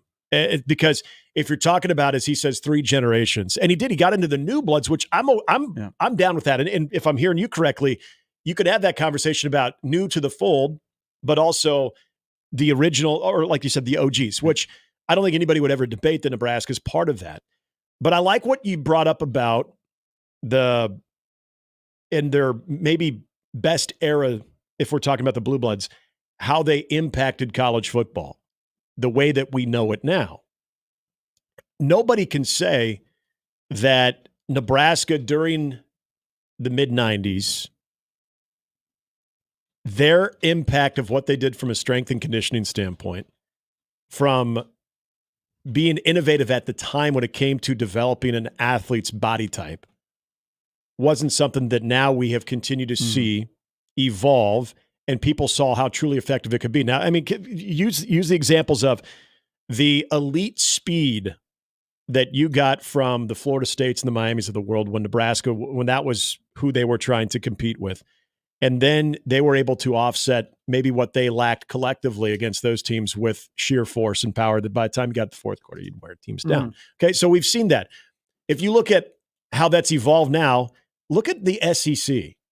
The SEC now has the perfect blend of that type of strength, that type of mass on top of the speed. So again, there's just a one example of where Nebraska, during their run in the 90s, had a major impact of college football the way it is right now. The other part about it, when I think of the criteria being changed for certain schools compared to others, is he said it has to span back to 3 generations. And to me, that means 3 to 4 decades of college football. So if we're doing that, Nebraska's end of national championship runs, as we know, was 97. You're still playing in a national championship game in 2002 in the Rose Bowl, that 2001 team. Your conference championship drought actually is longer than your national championship appearances. Yet, this is where maybe context is important when it comes to how we felt compared to how the rest of the college football nation felt when Bo Pelini was the coach, and you're winning 9 games every year. You're in a Big 12 championship game in 2009 that most would agree that you outplayed the team that ended up playing for a national championship. It seems like forever ago, and mind you, it is now 15 years ago, but it wasn't like that was the last 9 or 10 win season too. To me, Nebraska, before Bo Pelini got fired with the 9 and 10 wins, they were always relevant up until that big game. And so there was a malaise there, but I wouldn't say all of a sudden they just became irrelevant once Bill Callahan got to Nebraska. And I think that's what I sort of got the argument against Nebraska is basically when they got away from Frank Solch and they went to Bill Callahan, that began their run of irrelevancy. And there's really, right now in today's college football, there's about 15 programs, and maybe Clemson has jumped in there. But there, over the last 10, 15 years, there's about 15 programs that are the same 15 programs. I think you could retire the OGs and the Blue Bloods, and I would slide in USC and Penn State. I wouldn't argue with you. Mm-hmm. And I probably should have included them. But retire them, and then we can talk about the new dominant periods, because all of the OG Blue Bloods had moments in the sport where they were dominant. Yeah. Okay, they changed the sport, they were dominant, and they stand alone. Now, some of them were further away from those glory days, but like Florida State's an interesting discussion. They got themselves on the map by winning in Lincoln in the 80s. Right. But they didn't win a national title until 93. Mm-hmm. And a year that they lost a game to Notre Dame as well. And then they had, the ending was lackluster. Mm-hmm. Jimbo gets a title. They've never really had a dominant period. I mean, you could say briefly in the 90s, but if you would have said they were dominant in the 80s and the 90s, then we could have more of a Florida State discussion. I think this is a good discussion. I like Andy brought this up. I mean, loves college football, and he knows there's going to be engagement. Yeah. But there's levels. I think there's the OGs that are retired that'll never come off that list. Even if Nebraska doesn't win another national title. Yeah. USC doesn't win another national title. They're never going to come off that list. They stay there. Now we start, because college football has changed from the days of John McKay and Bob Devaney and Tom Osborne and Switzer and Paterno. It's completely changed. Now we start a new blue blood of the stretch of the last 10 to 15 years where there are true dominant periods of football. Makes you look at Alabama. Alabama's had different phases of dominant periods of football, most recent coinciding with, Nick Saban. Yeah. I mean, would people make Miami a blue blood? No, I don't, because this is where maybe I shouldn't be doing this exactly profile to profile, but this is where I compare Nebraska to a run like Miami had. Miami's run, to me, well, I guess you put the Schnellenberger team in there that beat Nebraska. So you are technically looking at the 80s. Well, as I talk myself into it, because then you get into the 2002, 2003 teams, even though one of those teams didn't win a national championship, and I still think they did. Bullcrap call. But you had essentially of really solid Miami teams. You had that national championship against Nebraska. Then you had their run in the late 80s, early 90s that they were just dominant. Then they restack there in the late 90s when you get the Butch Davis teams that then go over to Larry Coker. There was always kind of a halt there. And then when they kind of hit rock bottom, those were some really bad teams. So I think their stretch doesn't span out as far as that. You're thinking about Nebraska, the only thing missing on their resume from going all the way back to the 70s is they didn't have a national championship in the 80s. And they would have. Yeah. You would have had that if you just kicked a PAT as opposed to go for it. So you would have claimed a national championship both in the 1970s and the 1980s, and then you would have had your 3 in the 90s and a national championship appearance, whether you agree that they should have been in it or not, in the 2002 Rose Bowl. To me, that's a pretty large span of having dominant football. And even those 80s teams without a national championship were always playing for the games that didn't matter at the end. Miami had, I think, a more condensed version, so I don't quite put them up there into the Blue Bloods. Now, those teams they had, when they were at their best Yep. were some of the best teams we've ever seen in college football. So if you want to go off that criteria of when you had it going, where does your national championship teams rank amongst the best that we've ever seen? Well, then you have a clear case for Miami. You guys think it's crazy that when we kick off the college football season in about 7 weeks, that there are only 3 guys in the sport that have a national championship currently? Kirby Smart, Dabo Swinney, and Mac Brown. Because that's true. This is our first year without Saban. Harbaugh, and Jimbo Fisher out of college leaves 3 guys that are the only 3 coaches in the sport currently that have a national title. And it's kind of interesting to think of one of the 3 where his stock currently is right now. And I'm not saying Dabo's on the hot seat, but with evolving to modern college football and how you are going to get back on top and stay on top, Dabo is yet to play that game. So not saying he's going to get fired next year, but if he all of a sudden he doesn't recognize this type of college football and doesn't want to be a part of it anymore, then you're just down to 2. It is kind of crazy. And that's the other thing that and it could be, let's just say Dabo stays.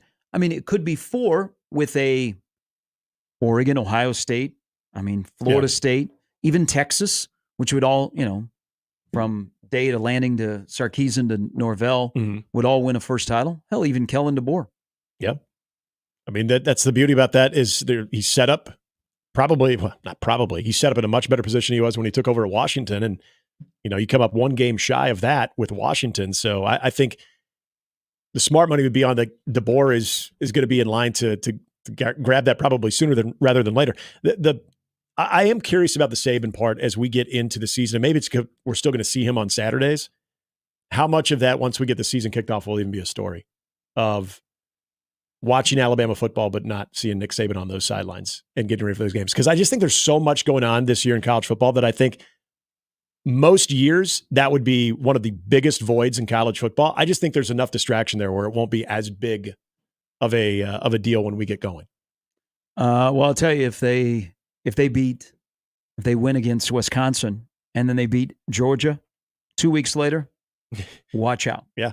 Maybe 4-0, and the Kellen DeBoer era, who has won 86% of the games that he has coached at any level, and the way that they are recruiting, you're like, oh, damn. There was our window. The rich get richer. But again, I'm going to go back. 9-3 is a good season. 9-3 in the Big Ten or the SEC, and you might be cooking with some peanut oil. You might not be having home field advantage, but you will have a voice to possibly get into the playoff. Well, and that's what I love about teams like Nebraska. Now, I know you are just get to 1-0, and that's fine. Yes, because the UTEP game is a trap game 24/7. I said the Indiana game The UTEP game is a trap game for Nebraska. Did you see how many teams had Rutgers as their trap game on that one too? It's Rutgers and Purdue are like all the trap games. Rutgers is going to be good. UTEP is Nebraska's trap game. What I would say about Nebraska in a standpoint of don't expect or even put it as this has got to be the goal for 2024 of being in the college football playoff. But this is the one thing that I love. No pressure rule. Right. Otherwise, we're bumping you to a 4. This is where I think it's going to be really fascinating when you turn the calendar over to November. If you are in the top 25, I've said this many times, if you're in the top 25, you're going to have a case to say, we're in it. We are absolutely in the conversation. And that's what I think makes this more exciting than anything is anytime we saw an AP top 25, other than the teams that were no-brainers that you knew, okay, oh, cool, you're 15th, or hey, they're new to the top 25, great. That's going to have so much more weight now. And if you're Nebraska and you find yourself in the top 25 at some point, especially as you get in November, just being a part of that conversation that's what is so exciting about this season. Yep. All right, quick break. Brandon Vogel, he loves these conversations. Actually, he does. He's going to join us here in a little bit. It's Mornings with Sharp and Handley and Jimmy on 1620 The Zone.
Flooding in Iowa, Nebraska has affected communities in our area. The Red Cross is helping families and communities recover. You can make a difference. Donate to those affected by the flooding. Go to redcross.org/NRG Omaha Cares to share your support for disaster relief. The Connor Happer Show is out at Warner Park. Today will be the double duty of Connor on field MC, also doing his show. The second time they have done this. It's quite entertaining. 12:05 for senior bingo out at Warner Park against the Mud Hens. Oh, senior bingo. How's that going to get? Is this just going to be happening in between pitches? I think so. Love it. I'm worried on a clean game. Okay. Let's have no errors. Let's don't have any tough scoring decisions. Nice brisk pace. Today. Yes. All right. On the 10th of July, I did look at a mock draft for the NBA. The Athletic put out a 25 mock draft. Cooper Flagg is number 1. No surprise. I think he'll stay there from Duke. We now live in a world where Rutgers could potentially have 2 of the top 5 picks in next year's NBA draft. Are you ready for that? Yes. Whoa. Just when I thought I'd follow this. Yes, Rutgers, baby. Steve Peichel. He's a recruiter. Hunter Salas in the Athletic is 17, which guy who was in the first round, coming back to college, actually may help his stock. And then Kalkbrenner, 47th. So he'd be in the second round. That's in the Athletic. So to prepare yourself for next year's NBA draft, there you go. You can start your work. But why I bring Jacob, you listening? Why I bring the NBA up is dabbling with some summer league. I'm really surprised, and I mean this generally. This isn't just for engagement here, that diehard NBA fans don't follow college basketball. So on Twitter, it's like people are surprised by Edey and Cam Spencer and some guys that, were some of the headliners in college basketball. Yeah. They're like all of a sudden just getting to know them. And I'm like, that seems kind of odd. Like a diehard NBA fan has got to dabble in some college, right? I feel like it used to be. That's how I was when I was a kid. Well, and especially when you had your entire first round was based off of guys that were juniors, when you had older veterans that were playing. So I feel like you watched a lot of that, like in the Christian Leitner days and those Duke days, that I feel like you watched a lot more of it because that was your next wave of talent right there. I'm sure that was the same thing. Now, I wasn't watching college basketball, but when MJ was going through North Carolina, I'm sure NBA fans were tuning into that product because they wanted to see, not knowing Jordan would be what he turned out to be, but trying to see the new wave of guys like that. I wonder when the transition was, because this is a thing. I've had this argument basically since I left Texas. Did one and done sort of do away with the interest in college basketball from the NBA perspective? I mean, there's that. I'm just asking. I think that could be it, where, well, now we're starting to see these 19-year-olds come into the NBA. Very few of them are producing right away. So why am I paying attention to the college game when it's being very much prioritized about the one and done chapter as opposed to the ones that are going through and being developed? So by the time they leave college and they're considered to be a first or second round type of player, that they're more well adjusted. But we watched because we loved basketball. At least that's why I used to watch. Yeah. Now, I'm probably the worst person to get into this conversation because I like the college and the pro at multiple levels. Now, I will say, but that was normal. I am more. I've told this about the NFL. Like, if you are in an area of this country that doesn't have college football, Sunday is so much greater than Saturday, and Saturday's kind of an afterthought. Just go to Chicago for the weekend. And especially if you didn't go to a school that had college football. Yep. But I watch college football on Saturday. I watch the NFL on Sunday. I watch college basketball more than I watch the NBA, but I also enjoy the NBA. Now, I would, every day that ends in Y, take the NHL over college hockey. I'm not a huge college hockey fan. I think they take some of the violence out of the game. Yep. So you get a lot of fake tough guys. Now, I also am this way. It's true.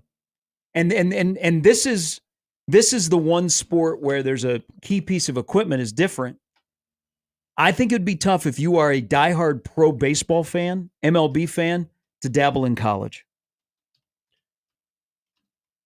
Yeah, I see the bat, but also like I can be an NFL fan and watch college football and see a guy and go, man, that guy might be on my team next year. Exactly. That's the part like about even the in baseball. hockey, you really can't unless it's the top of the NHL draft. Yes. Yes. But in the Major League Baseball, the Paul Skeens are so rare that if I'm a Right. Major League Baseball fan, and let's say I see Charlie Condon, I'm not going to get engaged with Charlie Condon of Virginia or the shortstop at West Virginia, who could be two of the top picks, Right. or the infielder at Oregon State, because I might not see him for You're absolutely 3-4 years. So why? I mean, they're not going to be an immediate help to me. Yeah, you're absolutely right, because it's that whole understanding that, and maybe when you're tipped off, maybe the College World Series draws more attention last year, especially in the Pittsburgh market, because you're thinking, I could get either getting Dylan Cruz or Paul Skeens. They just so happen to be playing on the same damn team, so I'm going to watch that. But you're probably not following that throughout the entire season. You're probably watching that at the culmination of the season. The hockey part of it as well, because think about this. Even your top line guys that are going to have that quick pathway into the NHL, how many of them are actually playing within the United States in the collegiate system? A lot of them are playing overseas somewhere. No. A lot of them are from different hockey junior programs that you've never, at least us here, have never even seen them play. So it is that you get lost in the shuffle. You resurface in maybe 3 or 4 years at best, really. Yeah. I mean, that would be pretty damn good. And so you're like, oh, yeah.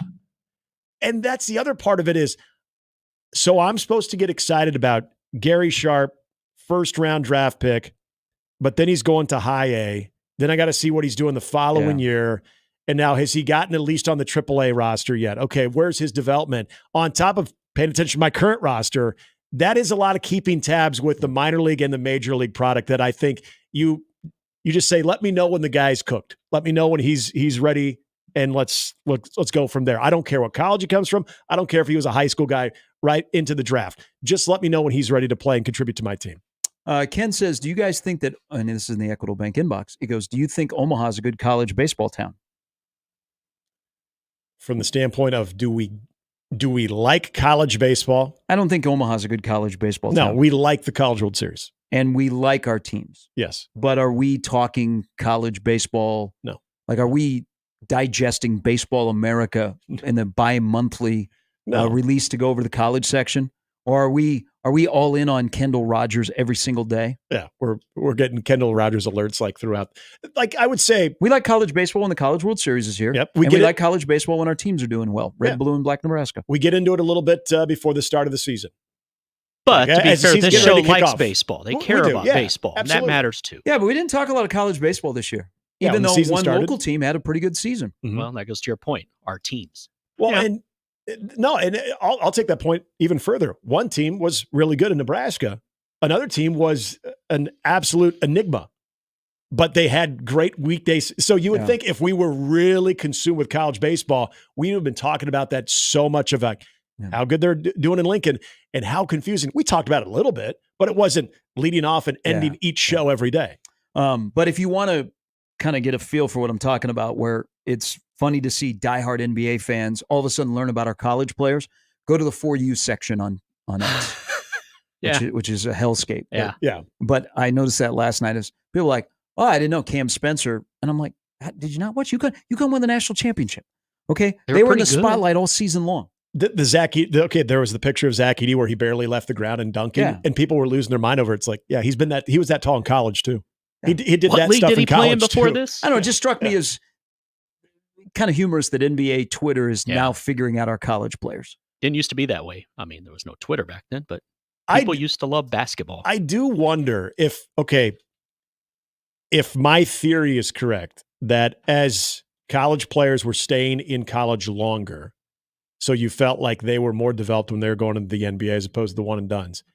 Will that bring NBA heads back into college basketball now that you're seeing rosters stay a little bit older, even if they're transferring, but you're still seeing a lot of the guys that are going to the draft now, their average age is probably closer to 21 than it is 18 like it was before. Maybe that's part of it.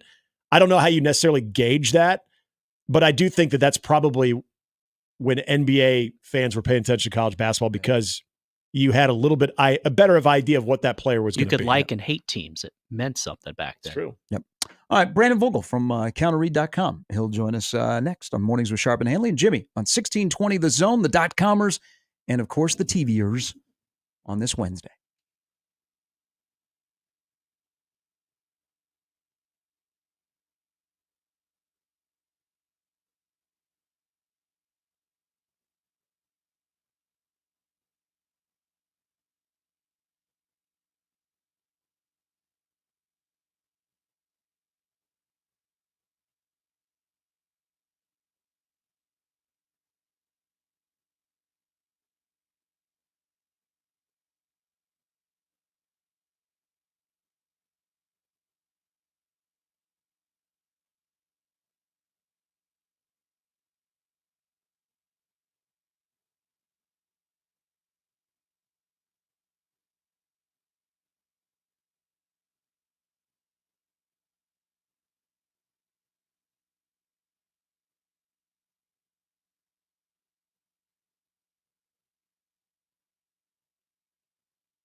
All right, there he is in his beautiful study at his home where Counter Reed exists. Brandon Vogel lives with the family and the kids.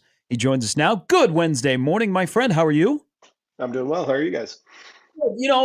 Things never stop around here. Let's rewind. Let's go back to the weekend. Still nothing official on John Butler. I think we're waiting. Thought there might be something yesterday, maybe something today. What's your biggest question about the transition on July now 10th from Evan Cooper to John Butler at defensive back coach? I think the big one is the development piece of this. I mean, Evan Cooper seemed to have a unique talent for that. I think his salary reflects how much Rule valued that. And we've seen it with some of the guys who have showed up on campus. I mean, if I remember correctly, I think Cooper made one of the first offers from the new staff that, when they came on board at the end of November in 2022. So that's the piece of it, like the X's and O's of it. And with Butler, like obviously an accomplished coach, I think intriguing in his own right, coming from the NFL. Uh, it's kind of that piece of it, transitioning back into recruiting. And Cooper was very accomplished there. So I think those are the big pieces of it. You'll always be able to, find the right scheme fit and X's and O's guys. It's the other piece of it that it becomes at least a little bit of a concern until we know a little bit more. I was asking yesterday about just being down with the verbiage. If you're Butler and you're trying to have as smooth of a transition, we obviously can't dismiss the relationships that Evan Cooper had with that secondary, and in what is a very important time with the secondary too. Is that something that we're just going to expect to come in, with time? And this is where you just look at that entire defense and say, hey, you've got enough veterans that it shouldn't be John Butler's number one priority to have those great relationships as opposed to let them know what he's about. And I think the two are different. Let them know what he's about when it comes to what he can do for them as opposed to, hey, and then let's start getting to know each other. Let's start really getting on the same page. Because I don't know, Brandon. I don't know if that's something that you can do in such a short period of time between now and the kickoff, the season kickoff. Yeah, it'll be a challenge. I mean, it's rare to have a coaching staff shakeup at this juncture in the calendar. So I think you're right. Nebraska will be and should be pretty grateful for, I think, players like Isaac Gifford, Deshaun Singleton, Tommy Hill back there. Because when we've looked at the defense more broadly, even when Cooper was still in the fold, I think the secondary was, we just listed three pretty good players and veteran players right there. Probably three of Nebraska's best. But you look at some of the other two spots, a little shakier than some other spots on the defense. So, to lose a little bit of continuity back there, it's a little bit of a wrench. I think in an off season that had been pretty smooth to this point for Nebraska. You love college football. You love the history of college football. And this gets me to thinking of our rejoin music that we brought you in on with Rick Astley, Never Gonna Give You Up. The blue blood discussion became a quick one yesterday with Andy Staples' release of who he thinks is a blue blood. And I give him credit because he went into the reasoning, whether it's right or wrong. Do you think in the sport of college football, once you become a blue blood, you're always a blue blood? That's how I tend to approach it. I mean, I think there has to be a way that it can change. I just think it's very, very difficult. For me, I always kind of start with, let's look at the 10, 15, 20 winningest programs all time. And you can just run down the list.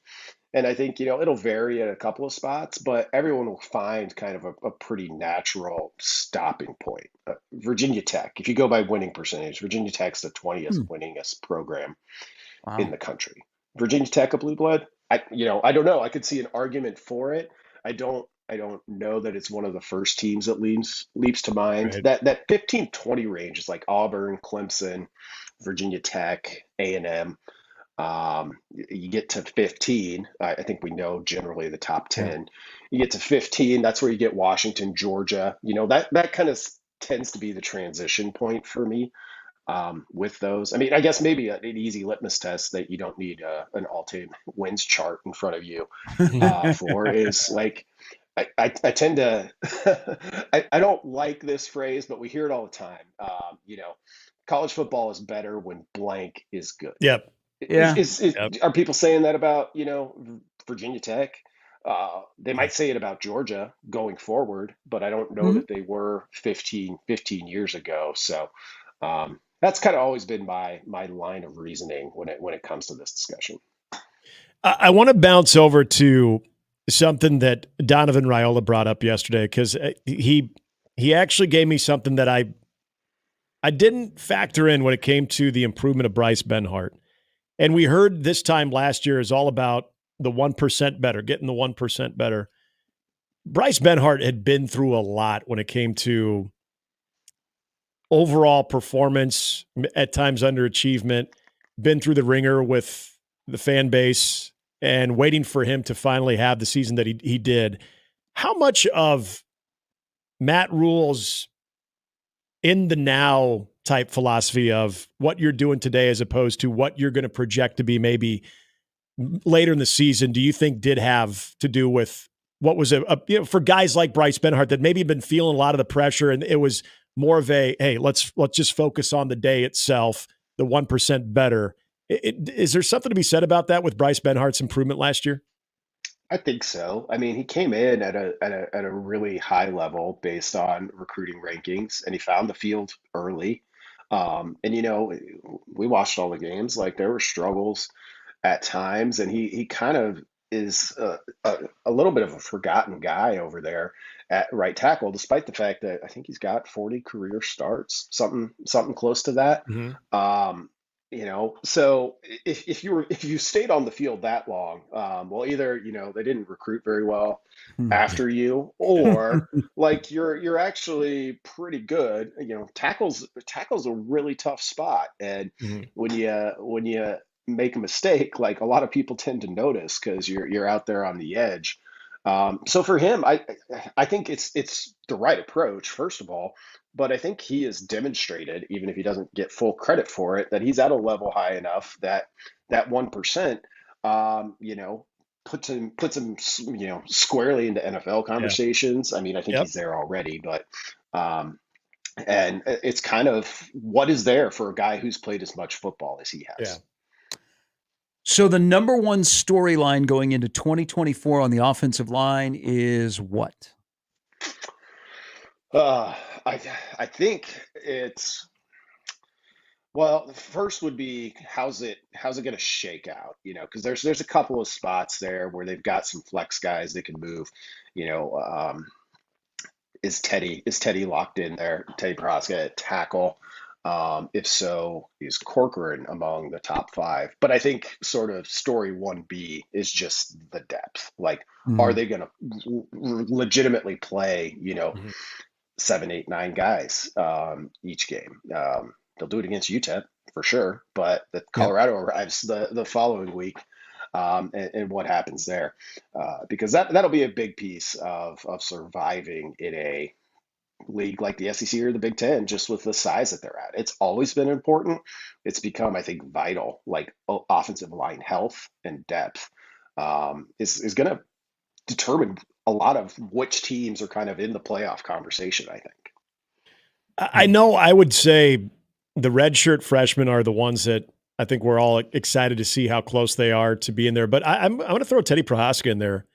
Gary brought this up a while back of, let's see what he looks like where he doesn't have an offseason of rehabilitation. And just, again, going back to what Donovan Raiola said last night of his overall body, and from everything that we've seen, he looks like a different guy.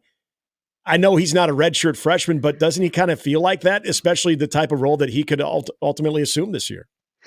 Yeah, he does. He does feel like a redshirt freshman. I'm trying to, I think he got 8 games in his career over 2 seasons, something close to that.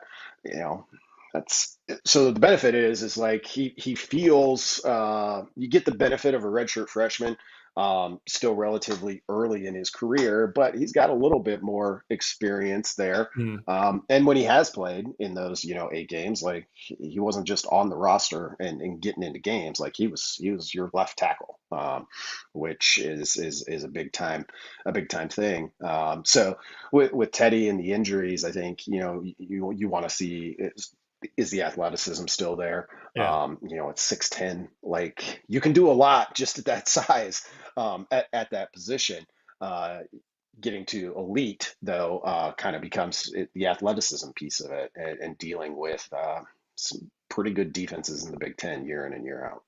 Brandon Vogel from counterread.com joining us. And we're going to start to see some official, semi-official all Big Ten preseason lists. And defensive line, this is a conference that is fierce. You're going to have 3 dudes from Ohio State that are NFL guys. Michigan's got 2 dudes on the defensive line that are big-time guys. Nash Hutmacher is going to pop up on a couple of these lists. Probably not first team, but probably preseason second team all Big Ten. So with that said, and a guy who was honorable mention with the coaches of the media last year, what does a year after his junior year, with a lot of offseason accolades, need to look like for Nash Hutmacher to keep Nebraska at least where they're at defensively and where they want to go is improve? Yeah, I think the bedrock for this group, like a way to judge if the 2024 defense has slipped a little bit at all from last year, will be stopping the run. I mean, that's the emphasis, and I think it's the area where Nebraska, on paper, shouldn't have much of a drop off. So I think that will be a way to take stock early of Hutmacher and Robinson.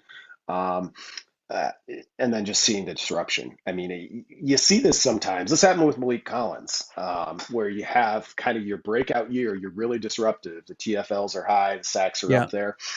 You come back for what's supposed to be an even better year, and teams are a little bit more aware. And so the numbers could come down, and I think that's still Malik Collins.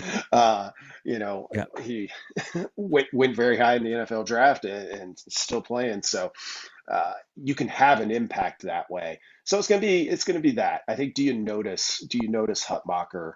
And it may not be on the stat sheet, and I'm pretty confident that people will be aware that he is on the field. All right, latest edition on latest installment of counterread.com. You get to learn about what Brandon has done recently with the family on a little on a little road trip. Yeah, we drove to Pittsburgh for family vacation, also to attend a wedding. And as we were driving along, I realized, we went through Knoxville, went through Lexington. So we hit the SEC, Big 12 country, with Cincinnati, which is weird. Brushed through Columbus to pick up the Big Ten, and then made it to Pittsburgh for the ACC. So we hit all 4 power conferences in 600 miles, which is strange. So you can read my thoughts on that over counterread. Interesting read, and I can't wait for your 3-year-old to if he remembers any of this. Well, we'll see. Hey, have a great weekend. We appreciate it as always. All right, thanks, guys. That's Brandon Vogel from counterread.com. Yes, his 600-mile drive to Pittsburgh. God bless that guy. He went through Big 12, Big 10, ACC, and SEC country. And probably you can do that now. Yeah, mix a little Mac as well. Yeah, hell yeah. All right, crossover's coming up next. We'll go out to Warner Park. Again, Connor Happer Show. Connor's doing double duty. Connor and Josh are out at Warner Park. If you're headed out there today, 12:05, Omaha and Toledo on Senior Bingo Day. I need more information on this. My kind of day. I just need to know how it's going to be rolled out. It's like the Silver Slugger Day. So then, it is Wednesday. Yes, it is. Guess where they're going afterwards. Hey, bring your rascal on the field after the game. We're back in 20 hours. For Jimmy, for Nick, I'm Gary on 1620 The Zone.